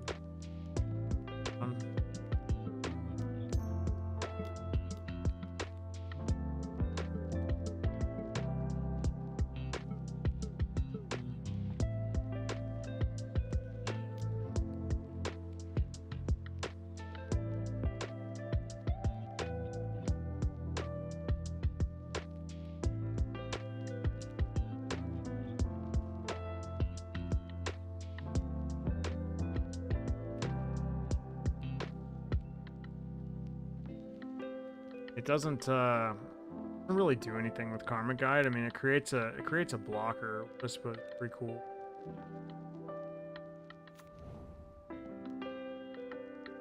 Guess I'll wait. Necessarily need to cast it this turn, although the mana is nice. Could go and get a Steam Vents and cast it.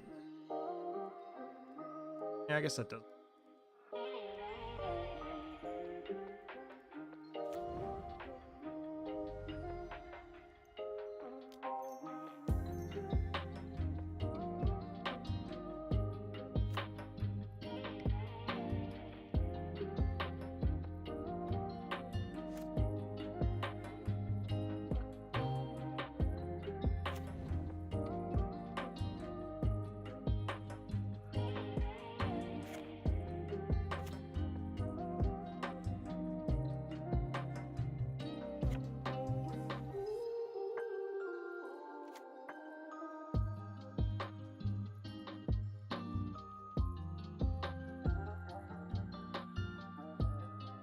It's a really weird game. This is playing out in a weird way that I didn't expect. Like turning grindy, but they have all his dust, so oh, fuck. Christ. Wow.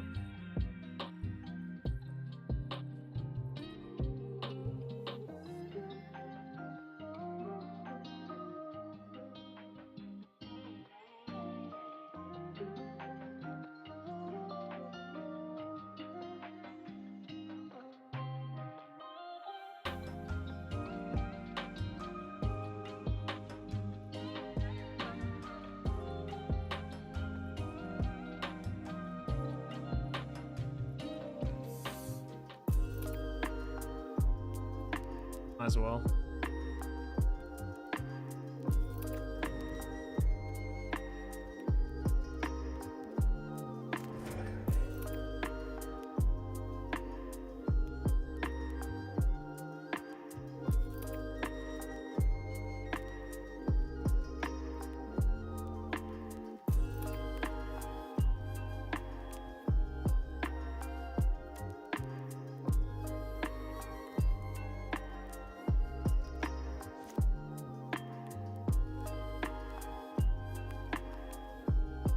Hands. Kill this here.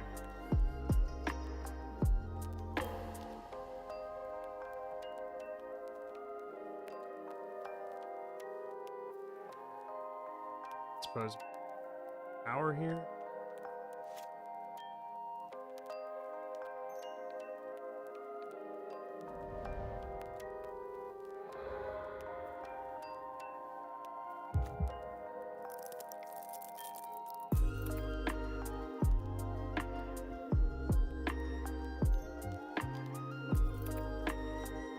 Another reality spin.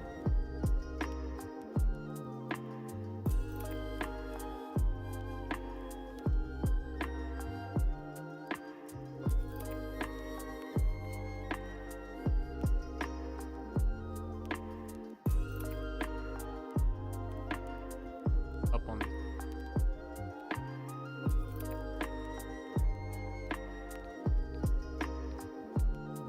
cards.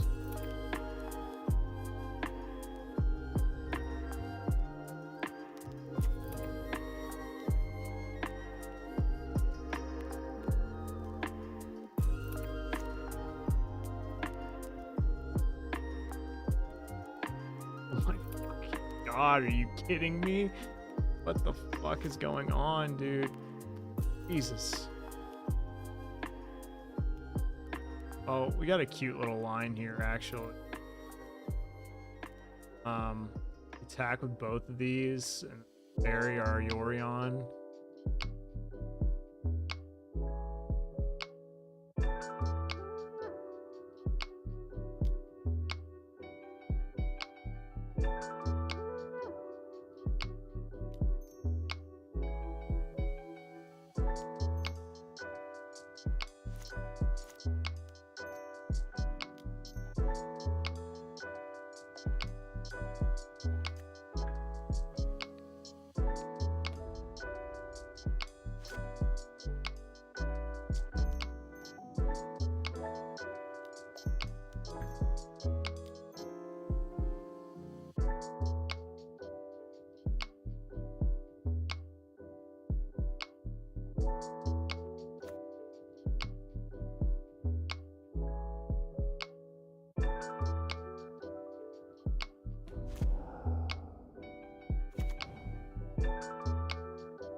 Get risen.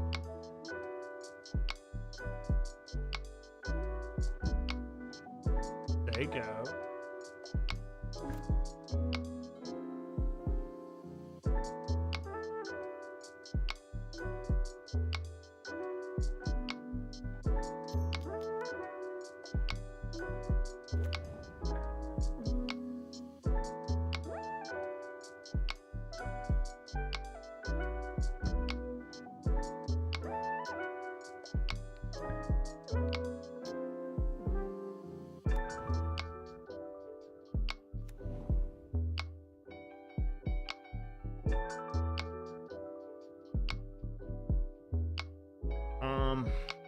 I just did.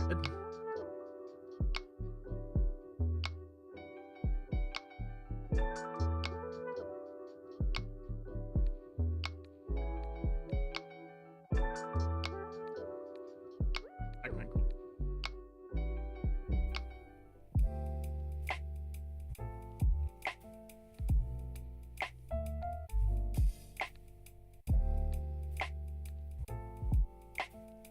Technically. Take 5.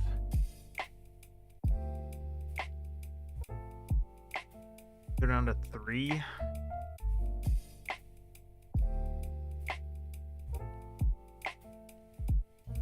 Either Triome in the... So I actually have a Triome. I can actually fetch Triome here and gain 4 life. Go to 12, so just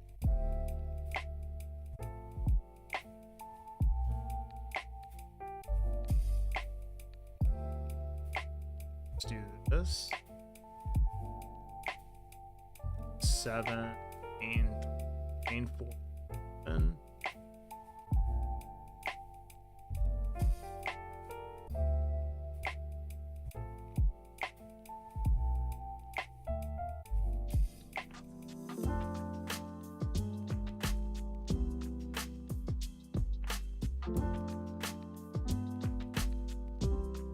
I actually like this block better because I can just bring everything back. They kill Karmic.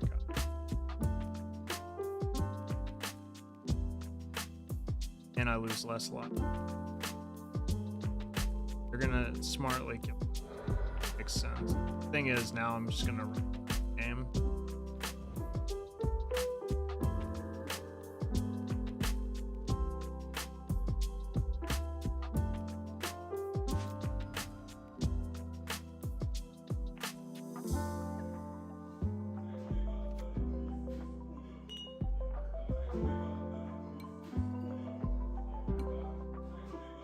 An interesting.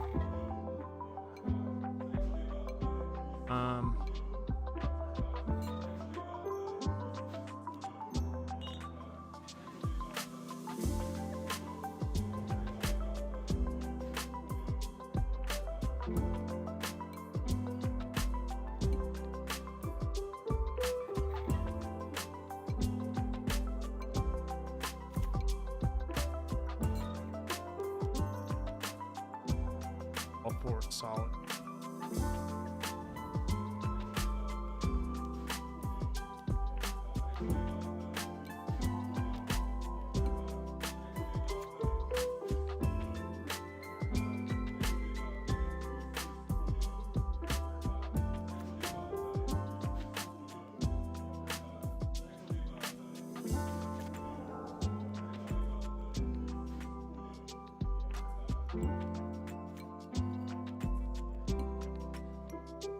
Lose. He just loses.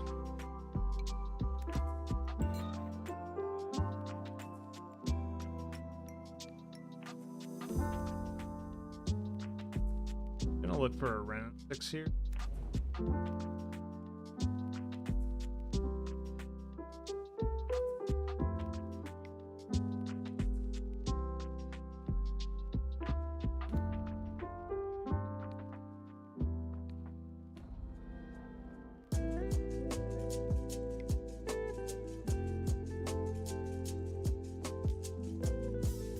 Okay, I don't think there's a back now.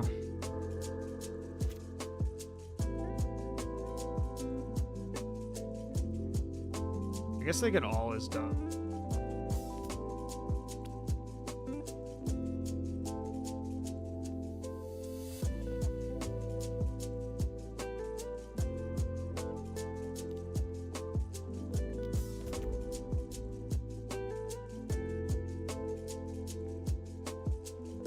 Bridge and lose.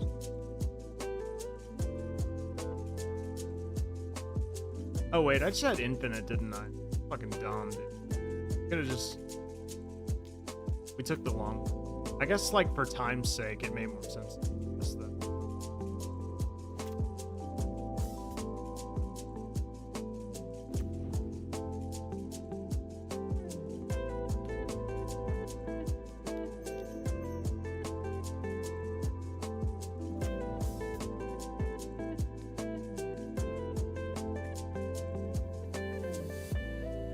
Um, 3-6. Can't quite kill him that way.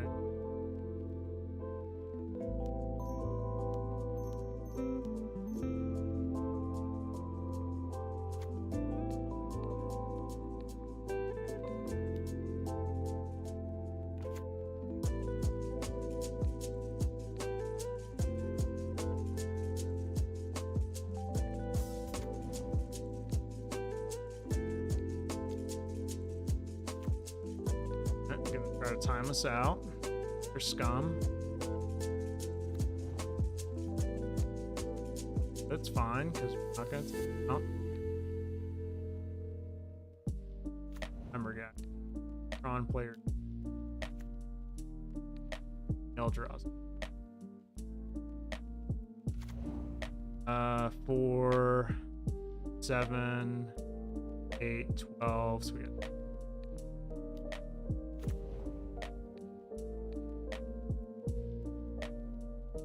And for good.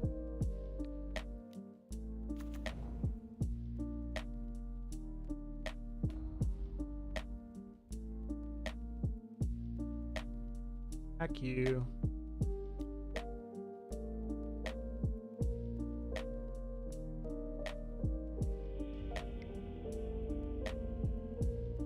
Beat the Eldrazi Tron. Know anybody played that deck still, but there's one person on the ladder still. The ladder, like Moto has a ladder. There's one person still. Eldrazi Tron out there. I've seen it in 5.0 done.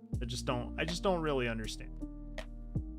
I always joked, but like E-Tron always strikes me as like everybody knows this. Like I know you can relate to this, but like when you play against Tron and they go like Urza's Tower map and you're like, fuck, it's Tron, man.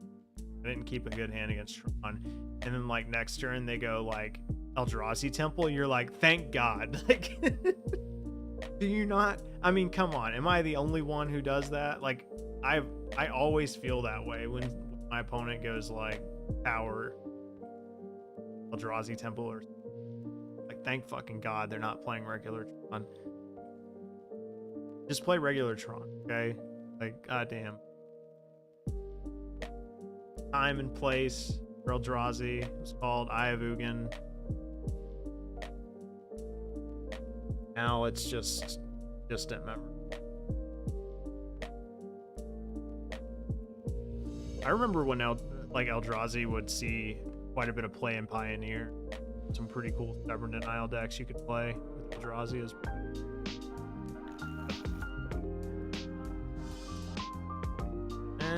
This hand in Eldamri's Call, I guess, for Risen Reach.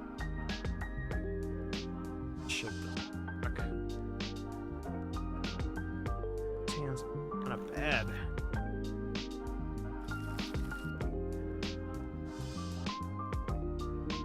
Yes.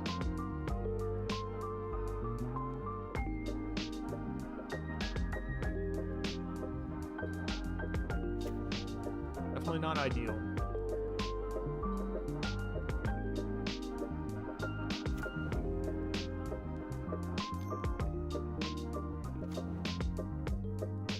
Looking like it's probably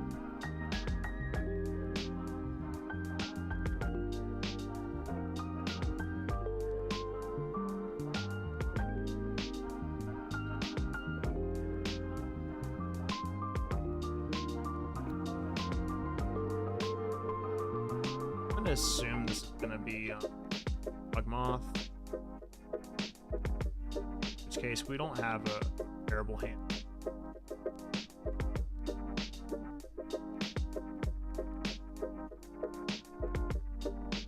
Yeah, Temple Garden here. Prismatic and Bird. But even though low key, Wall of Roots is actually like their best mana dork and like one of the best cards in their deck.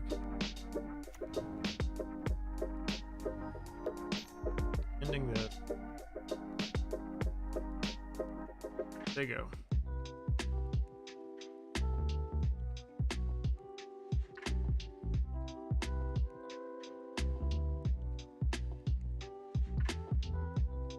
That land made everything a lot better. Like that was gonna be a rough time if we didn't draw like a fetch land there.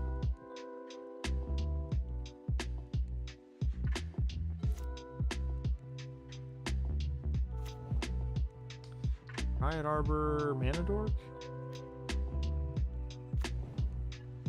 No second land.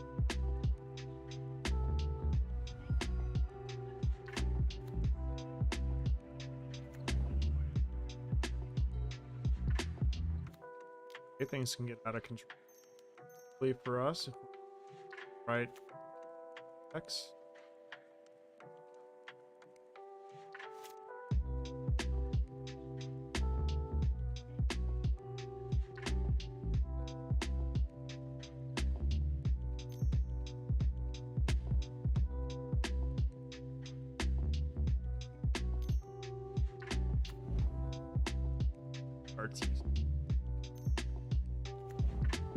So next turn they can go Bugmoth.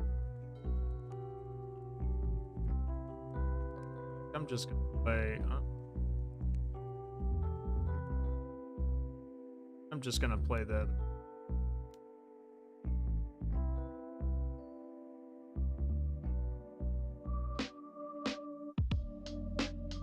Not gonna box.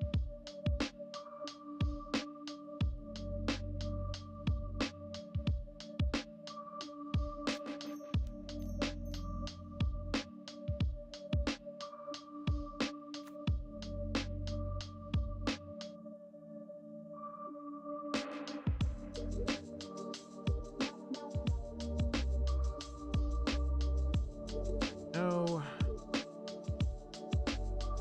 Actually.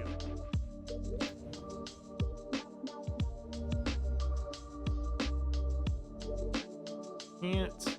Damn it. Damn it. Damn it. Can't actually get white source because it's a fucking verdant catacombs. This is the first time I've ever really ran into that issue, by the way. Worth noting.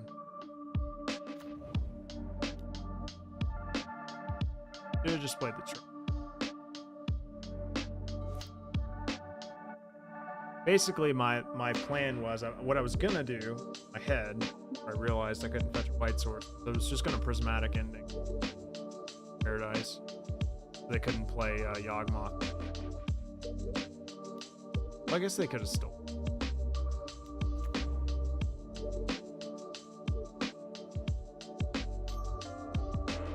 Would have been nice to also hit Solitude there.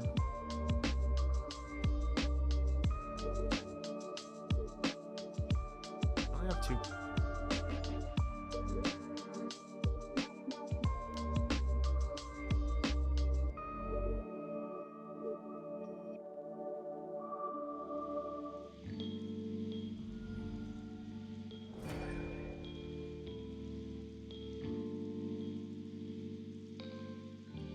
I haven't done them. I'm not gonna do them. Not to see if they have.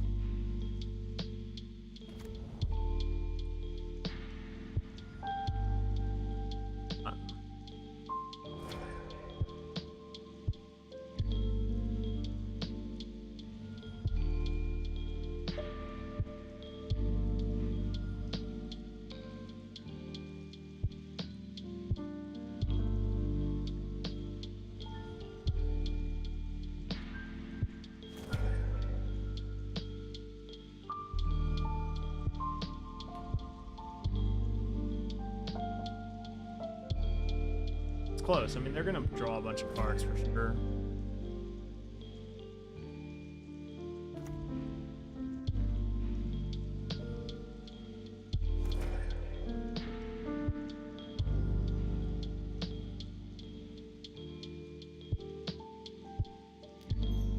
Just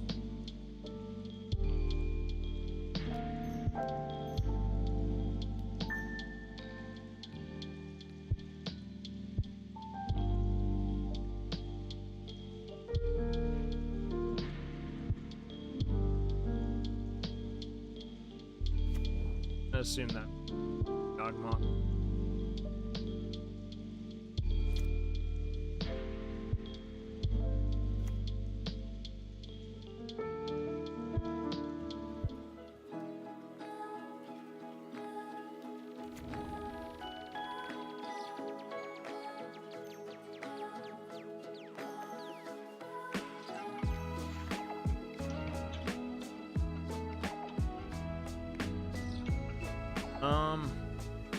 Veil of Summer. Meddling. Nah. I'm meddling. That's good.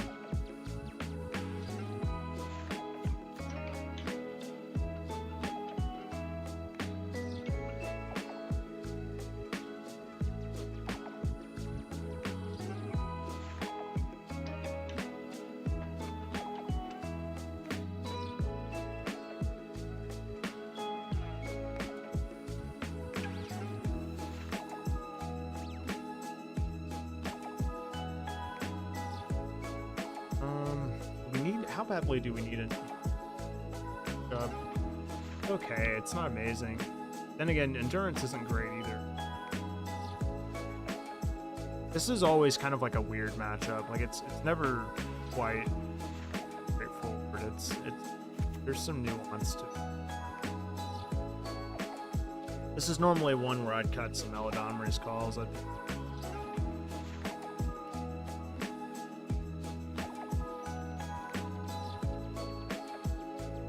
gonna bring in Thoughtseize. By bringing the Veils. Sure.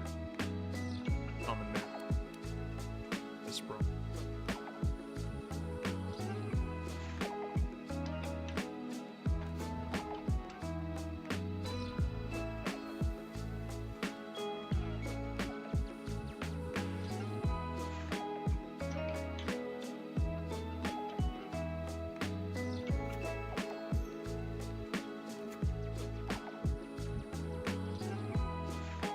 I really like to have turn 2 six because it's so damn good against them, but I have that luxury at the moment. We could also draw one. Just a fairy.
Definitely a nuanced game. I don't know. You could definitely get a lot of reps in up and learn a lot. I feel like I haven't gotten enough. Know what my win rate Gakmoth is probably close to.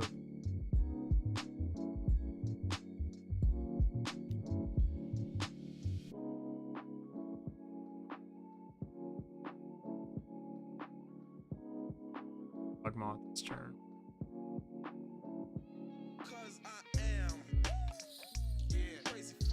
We have an infinite combo in our hand. How funny.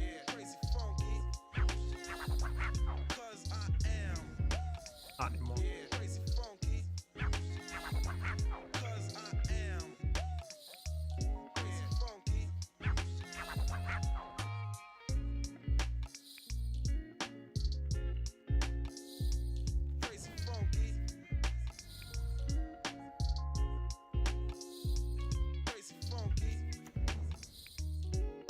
Blood Artiste.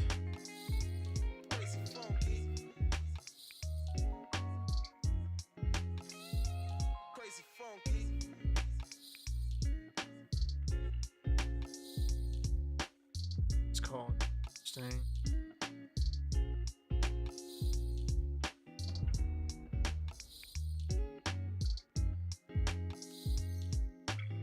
Why?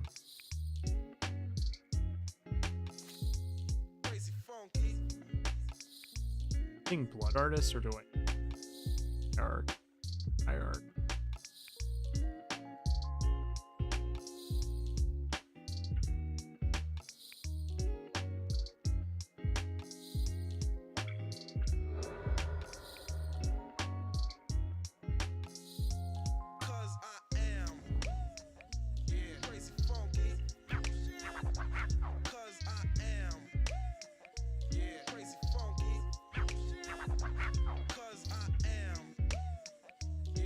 Guess I'll go ahead and put Brianna in my...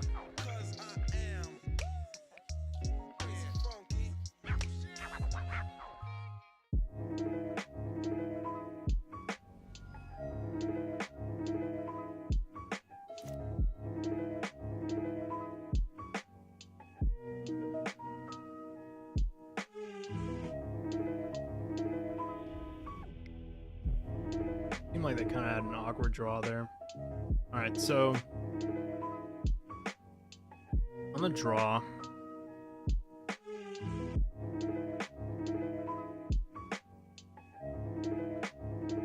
it's really tough to say, you know, how good endurance matchup. You know, it ranges from being like good to like very medium.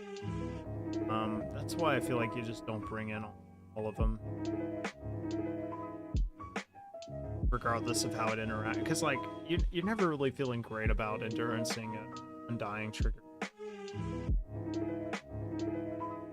Really just damage. Now flashing in endurance feels pretty good because you obviously you get the creature too, a reasonable blocker against.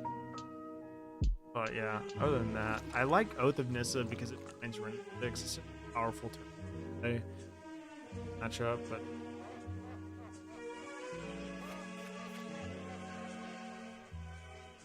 I just leave.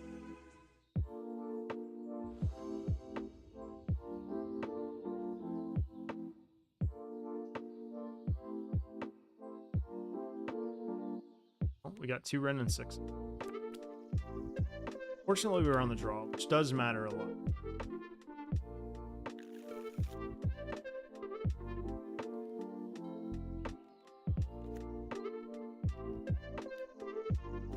For target.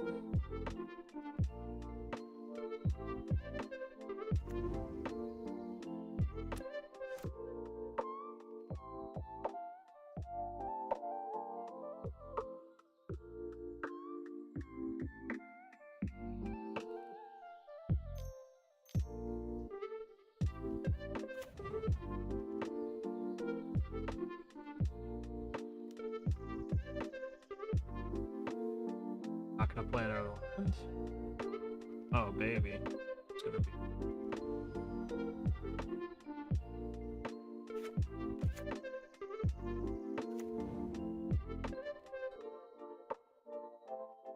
Okay, starting to come together.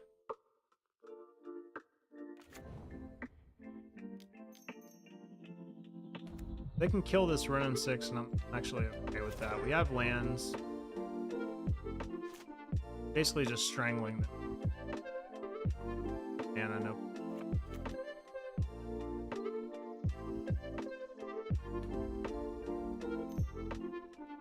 Yep.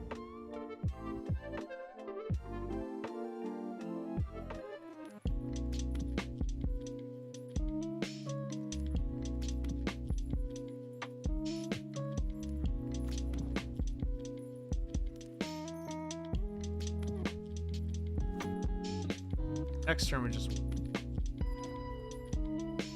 feels kind of. We got Veil of Summer back up.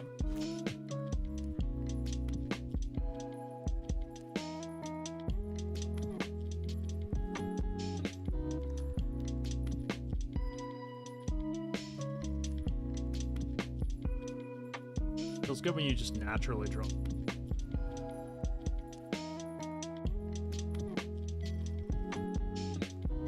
Right, my Triomes.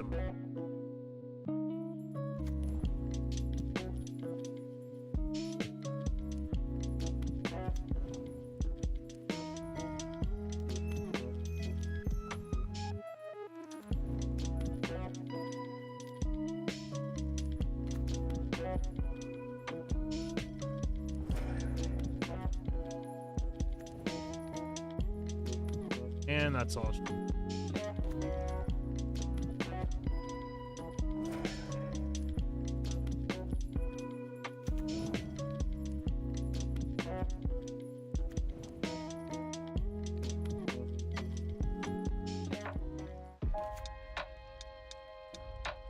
It's definitely a long combo.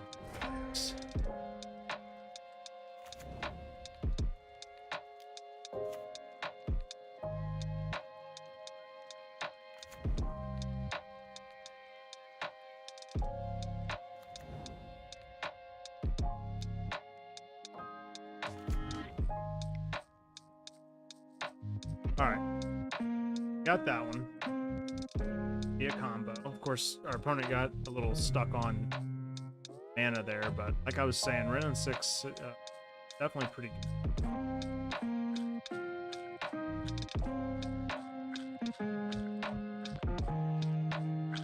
Very well.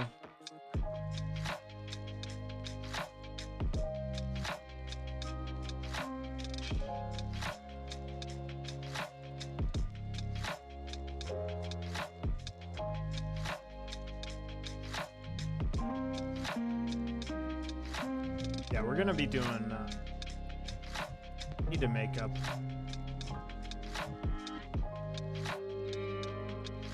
need to go back and see like some good sub perks, I guess, for you guys, because we need to come up with it. So the last one was really successful. I really enjoyed it. Wrong server won 54 moto chests once we hit 50 subscribers. So I think all in all, they ended up getting like over $100 worth of value for like a $5 sub. But they're a long-time supporter of the stream. That was really cool, and everyone seemed to enjoy that. So I'll definitely have to come up with something fresh. This hand's a little weird, but I'll keep it.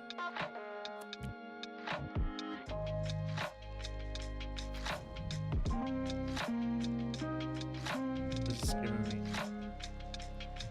living in vibes.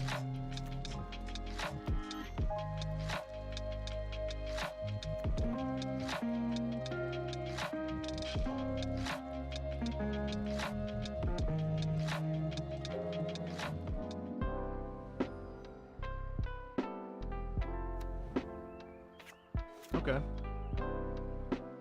I expected. Just control.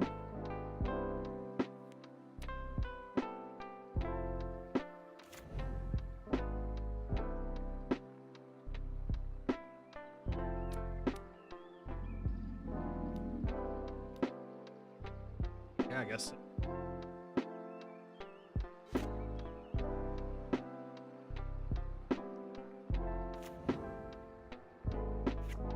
That quarter.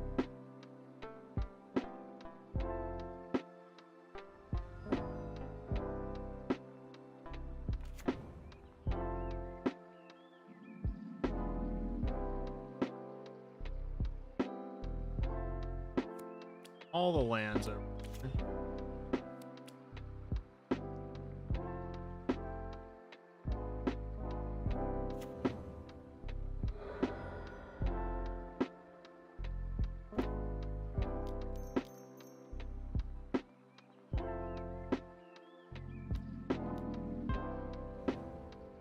Fire that one on. Yes. Ready. That's a fairy.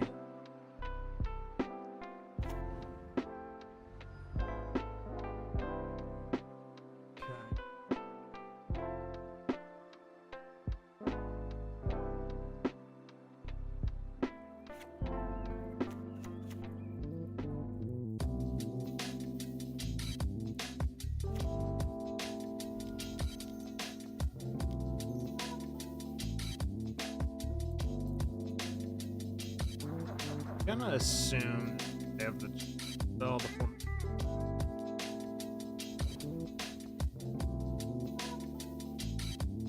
The fact that they shock kind of tells you something.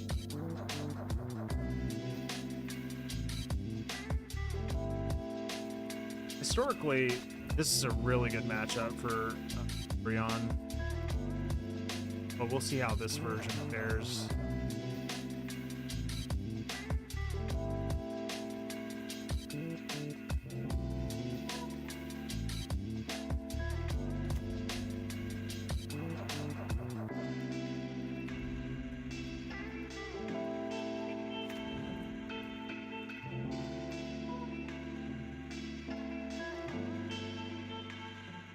Draw 2 cards here, I assume.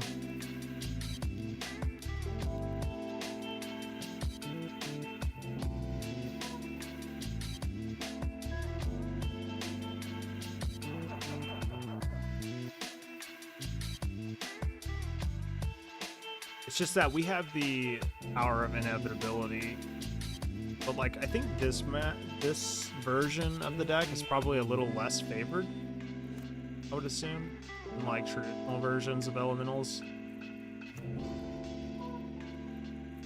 especially when like the new ones are playing Emmerich.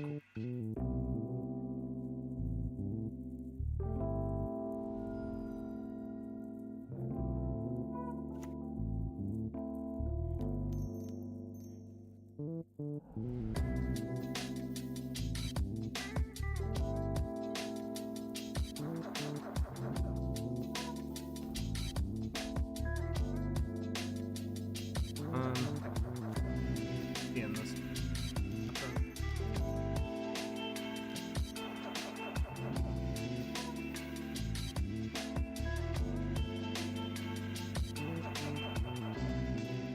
Seven, man.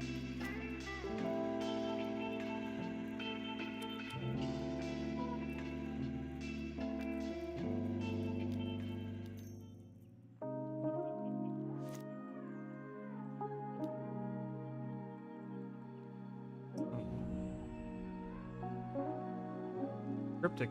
Interesting. Wouldn't advise it, but sure.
Kind of plus here. I know it sounds weird, but my minus they can kill it with its listening. But I suppose I could just substitute it. We're gonna.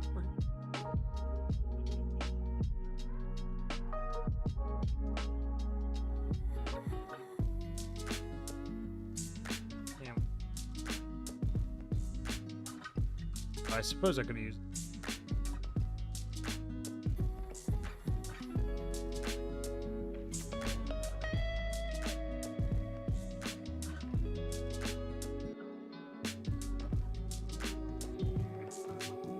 Yeah, this is gonna be a weird. Like I'm used to being on the element side of this. Like this deck in particular as active in that way. I guess.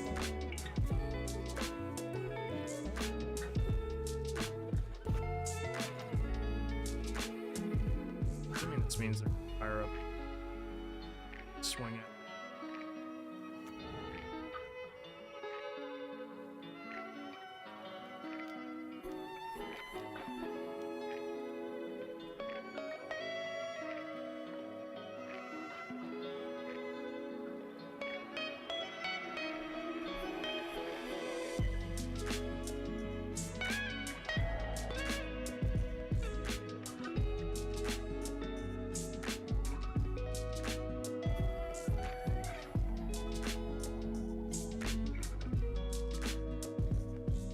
They tap out to counter the. Say if we don't Connery's call.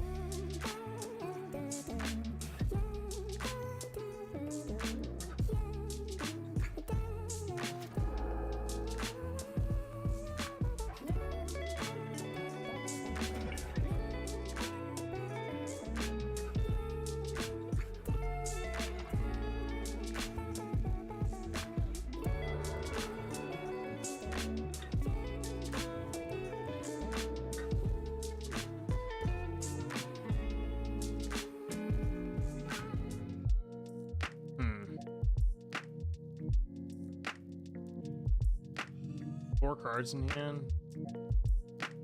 Hard to believe ever. We should just.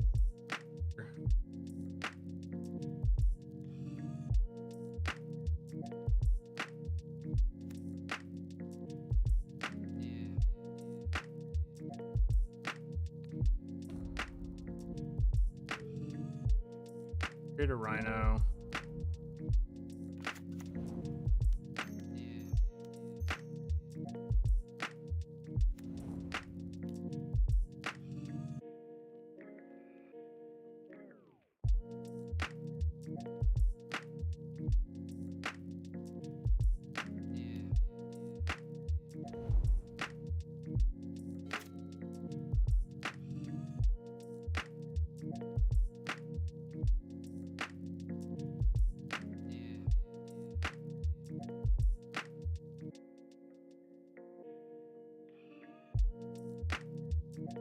I feel like Vivien does represent like a real problem for them. It generates a lot of value. Of course, like you have ways to do.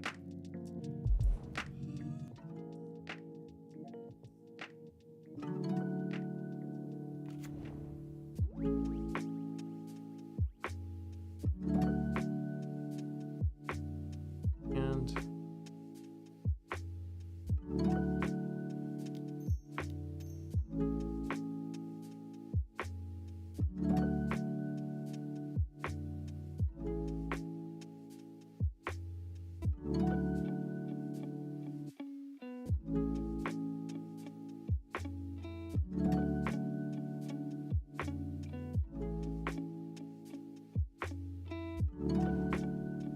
if they have spell.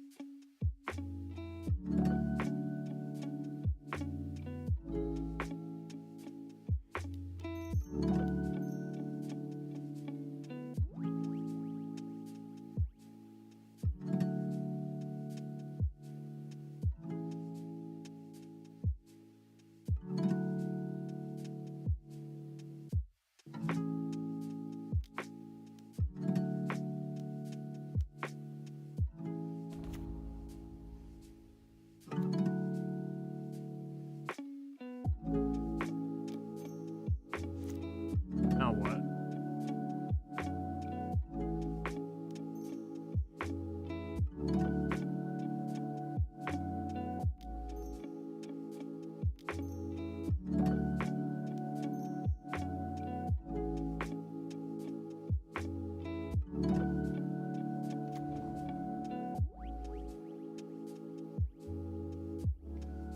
Interesting.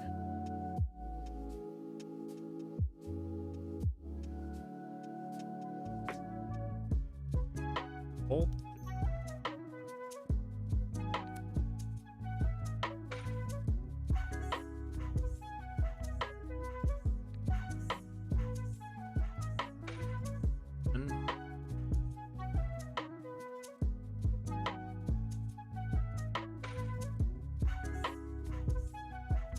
A weird game.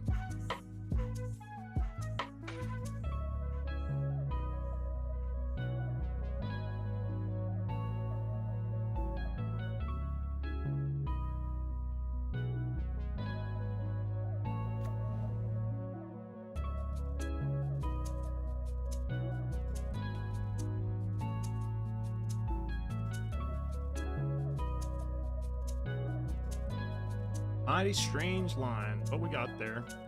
We get Karmic Guide off of this. Get back to Felidar Guardian.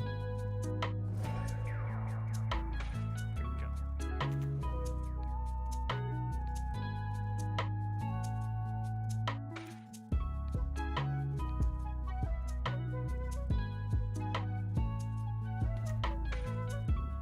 Plus, good. Target. Back.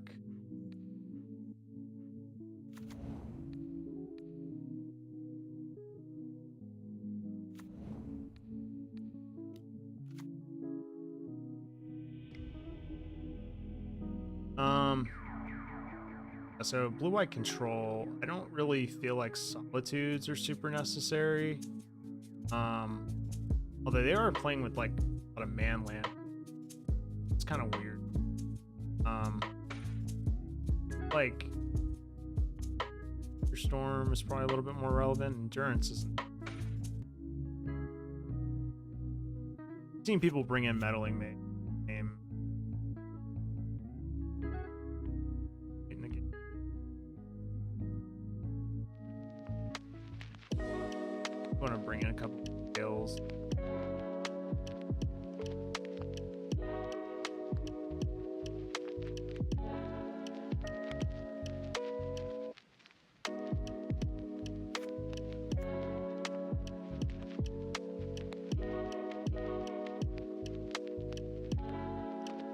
Let's go that. Shouldn't need Solitude.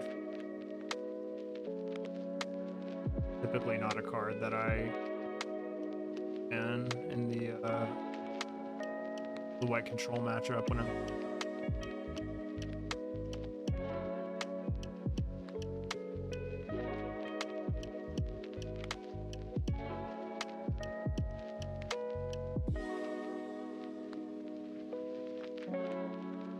I don't know how I feel about a full group of Flusterstorms. Part of me does feel like maybe a couple of these need to be Mystical Disputes. I'm not quite sure. I wanted to get a good feel for the deck before I went around, you know, altering it with anything. But I'm not sure.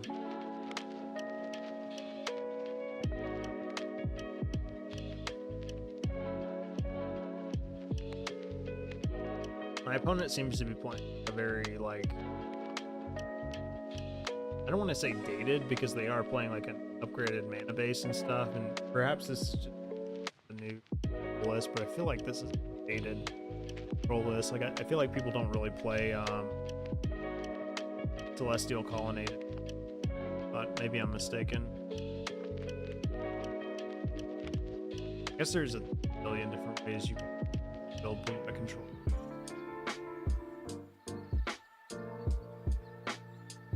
Depends on how you want it.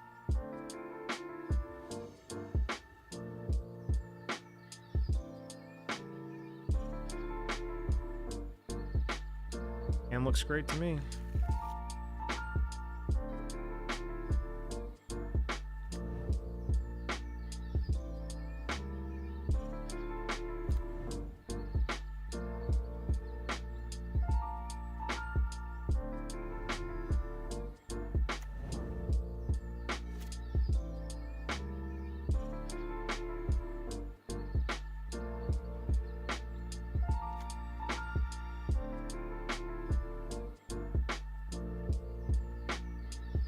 Yeah, this smells like counterspell.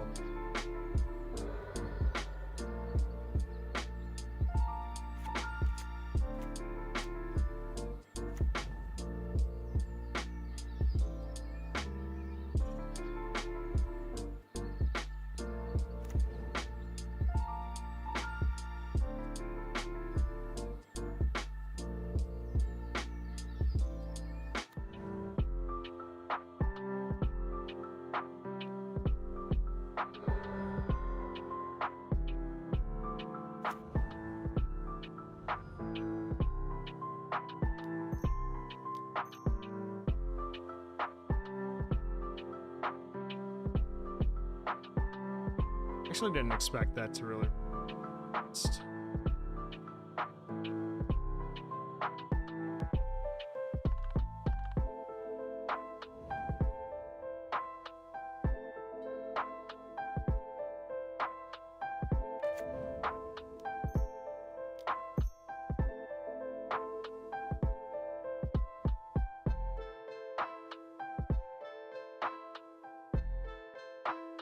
Basically, we're just going to play off curve a little bit, make sure our spell, all of that sort of thing.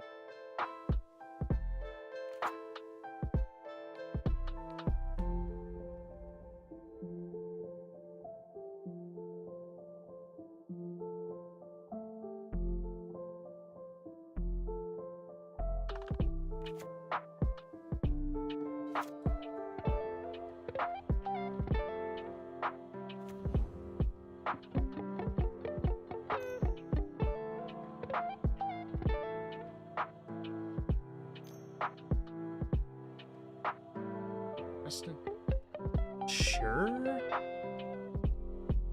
I guess that makes sense.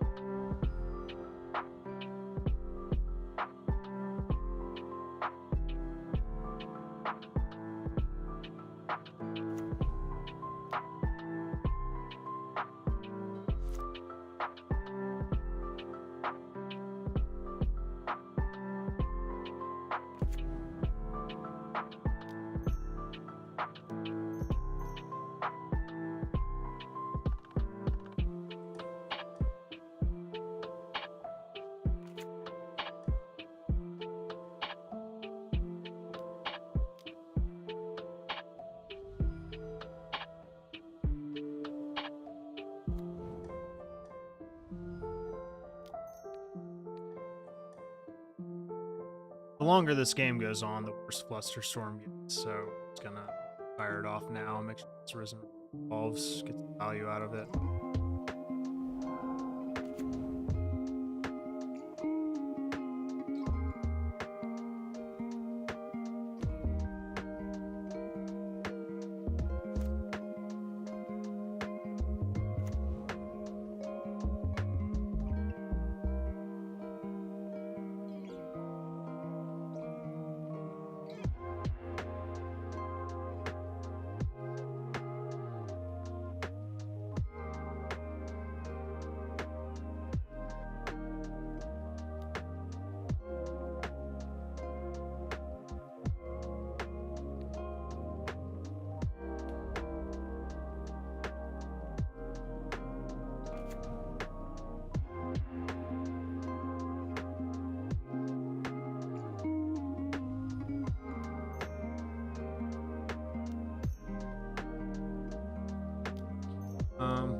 Nails on a chalkboard.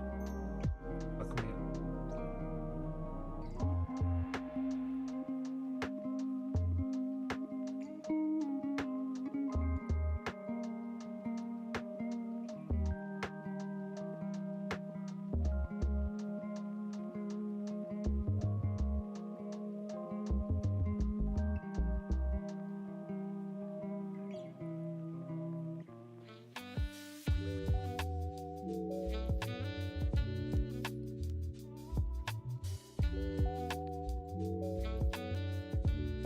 This is why.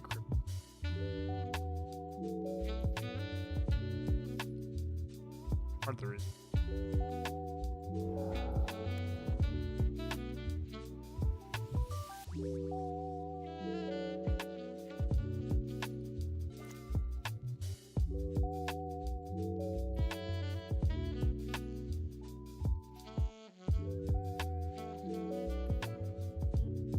Yeah, this just feels like such an abysmal matchup for blue white.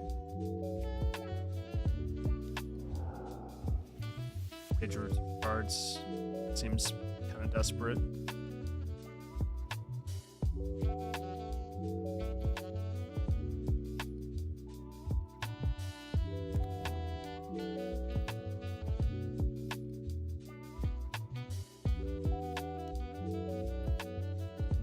I honestly don't even want to give them a hand with the Boseiju.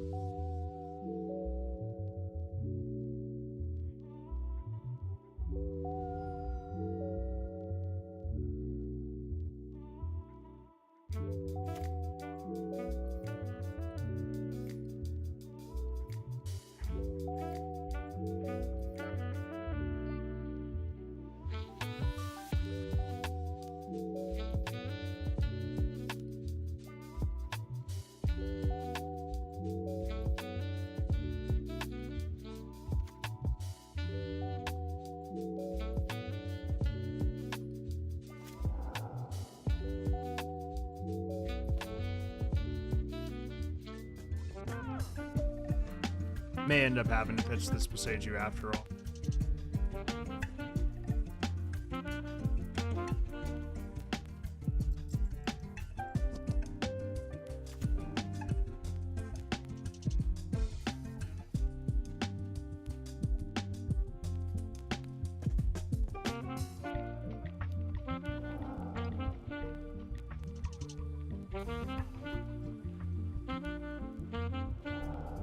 Just so I don't have to discard a card. I know it's green. I don't think I'm gonna lose this game.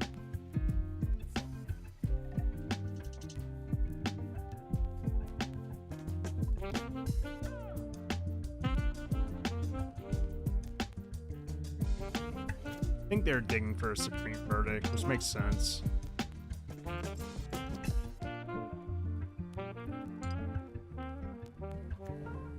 The problem is they're just so far behind.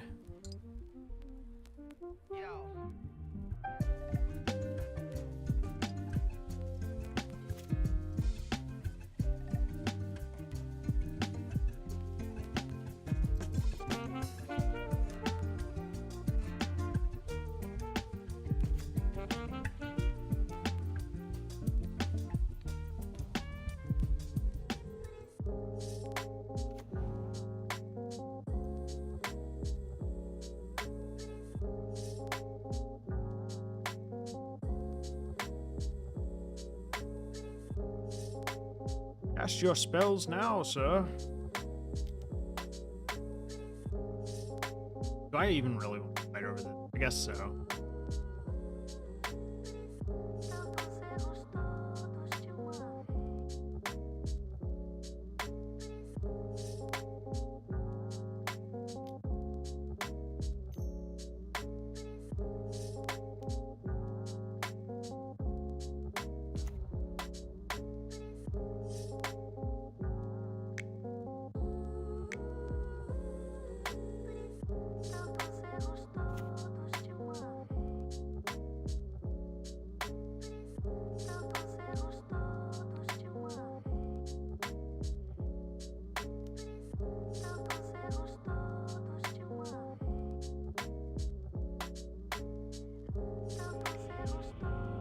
That felt really bad for them.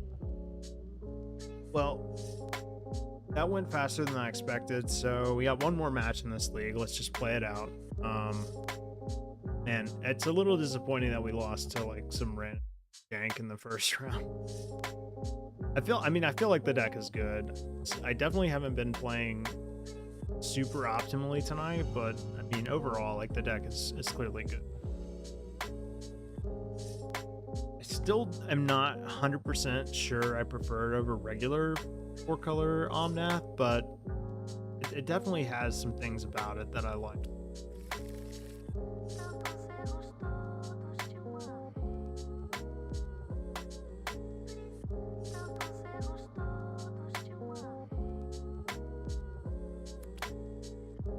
I need to do myself a favor though and actually watch the Grim and Good video.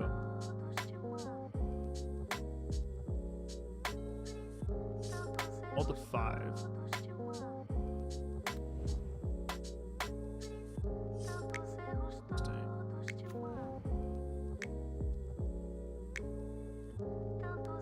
Right.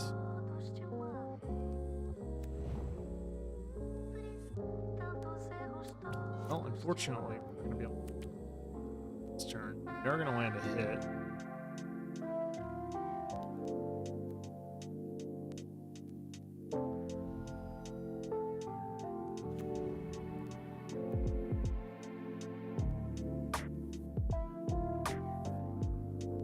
No Utopia Sprawl for you.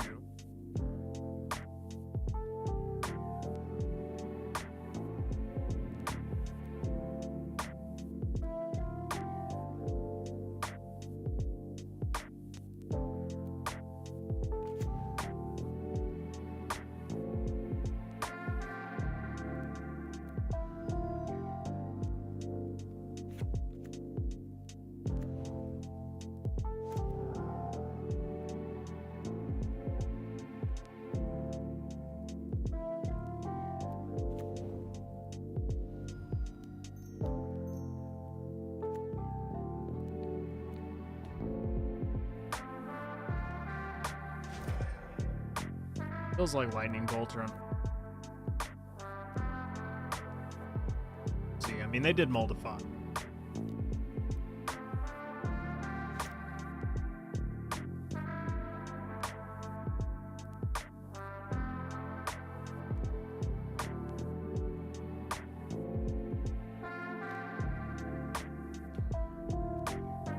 In phase light. Oh. Dashing Mega Man. Right.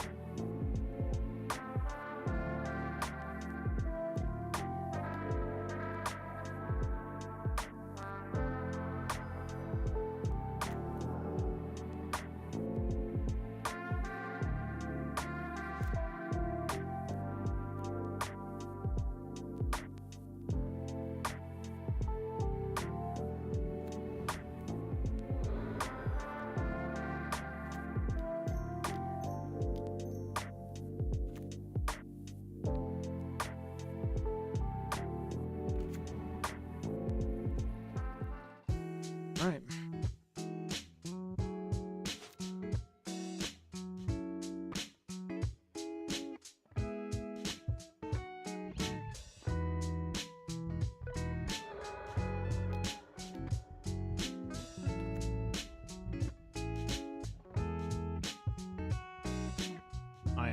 be okay with that.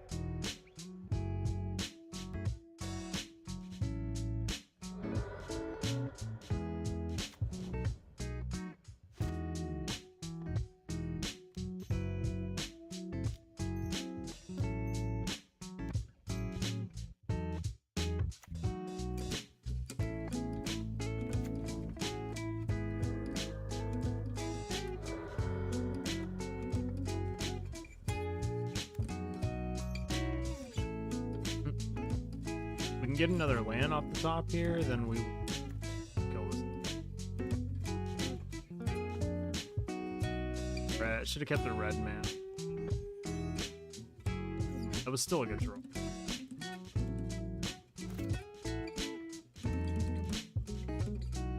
I don't think they can come back from that.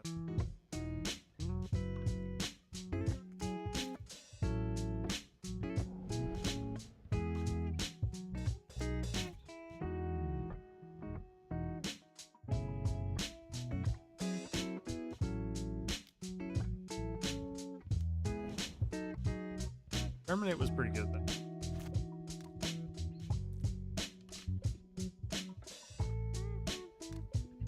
Okay, we just went.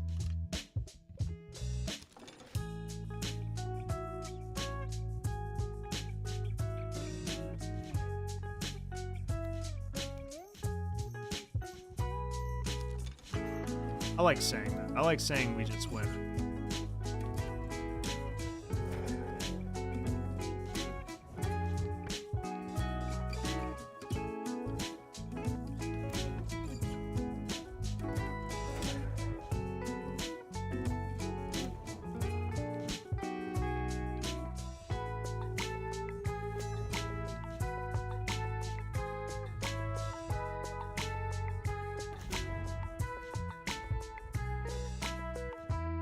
I understand.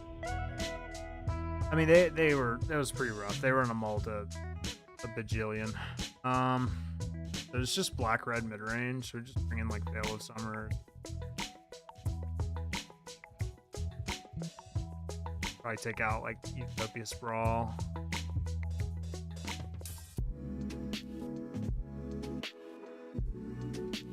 Don't actually know if they play Blood Moon or not. Like they do not.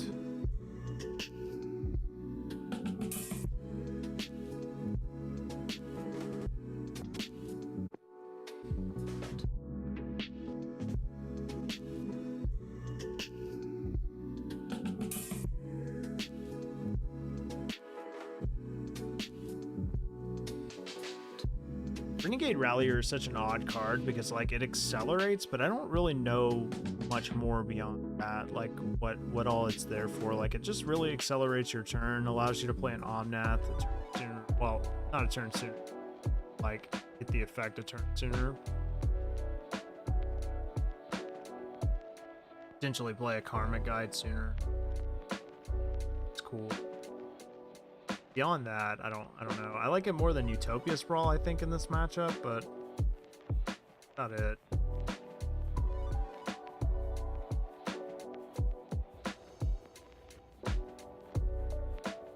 Suppose I could have cut a note or well. Typically don't like effects that show my opponent have and matchup where they're.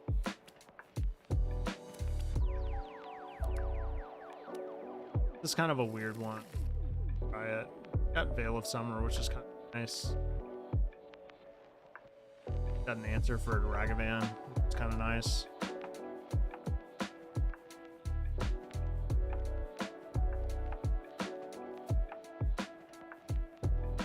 Oh, it's small.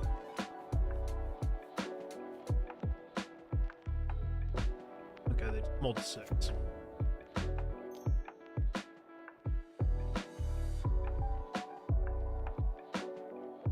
Like that Ragavan, don't they? Like that turn 1 Ragavan.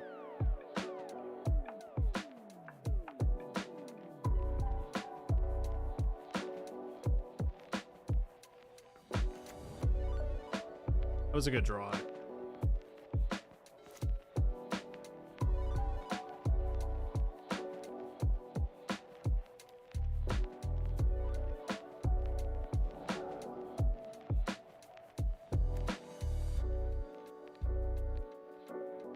Just don't need them game with them.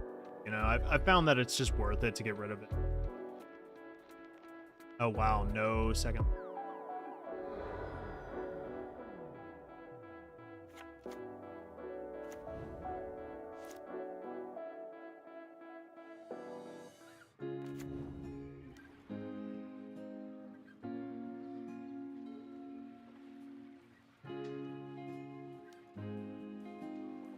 Fantastic.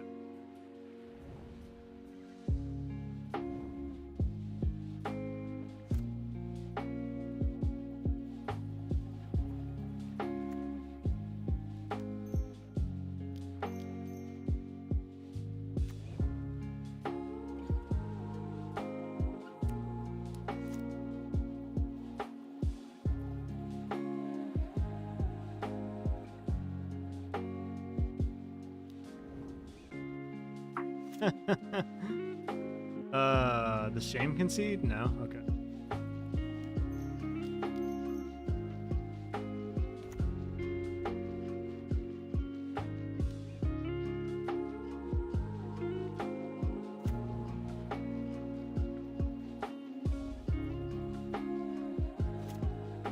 I thought about taking down, not gonna lie.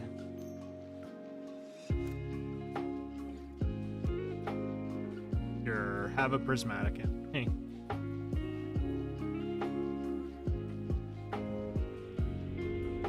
All right, well, we went 4-1 this league, so better. We lost to Vengevine. Not a deck I'm really concerned about. Overall, very, very well done.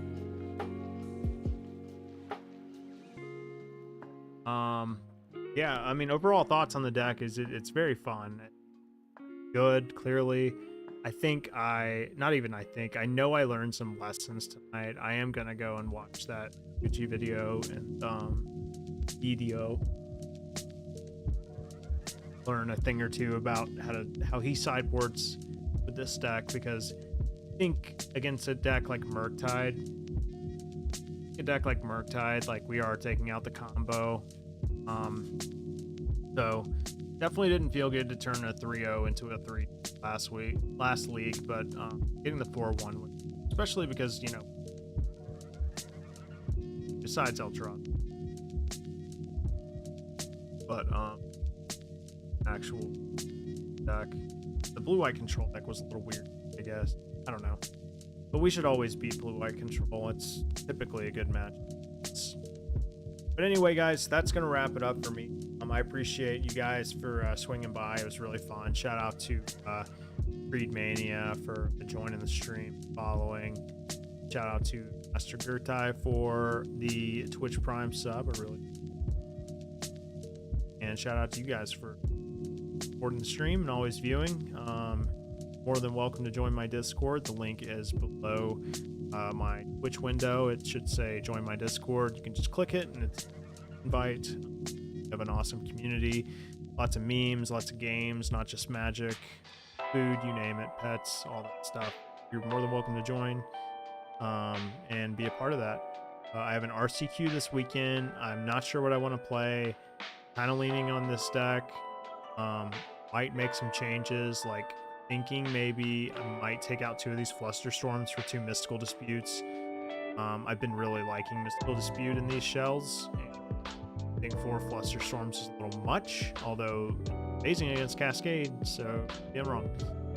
But with that being said, yeah, deck feels really cool. Might make some changes at some point. I'm going to look at some other lists. I'm definitely going to watch that video, and I'll let you guys know, like, as the days kind of go by and stuff, my thoughts and sort of like where I'm at with the deck and stuff, if you're interested. But yeah, really appreciate you guys. You guys are awesome. Thank you all so much for stopping by the stream, and I do plan on streaming some tomorrow. I will probably be playing the same deck because I'm really honing in on the SCG Con Baltimore. Me and my teammates, Gabriel, God, why am I drawing a blank on my teammate's name? It's terrible. Fucking Gabriel and Julian John are both fantastic players, so I want to do very well in that event. So I'm going to be honing in a lot on this tournament. I'll probably be playing a lot of 4-color Yorion variants. So if you hate to see that, I am sorry. Maybe we'll change it up with some Pioneer, play some humans or something here and there, and just smash face. But mostly going to be iterations. I still haven't gotten a chance to try Jerry T's version of Yorion, so we still got to try that one. He made an interesting list that he won in his RCQ with, so we'll probably be trying that one soon. But yeah, now I am leaning towards the combo version because it's fun than all of them. Honestly, I have to be honest, it's just more fun. It is. But yeah, don't know if it's better yet. But thank you guys so much. Really appreciate y'all. And I will hopefully see you guys tomorrow. Hope you guys have a great rest of your day. Peace. See y'all next time.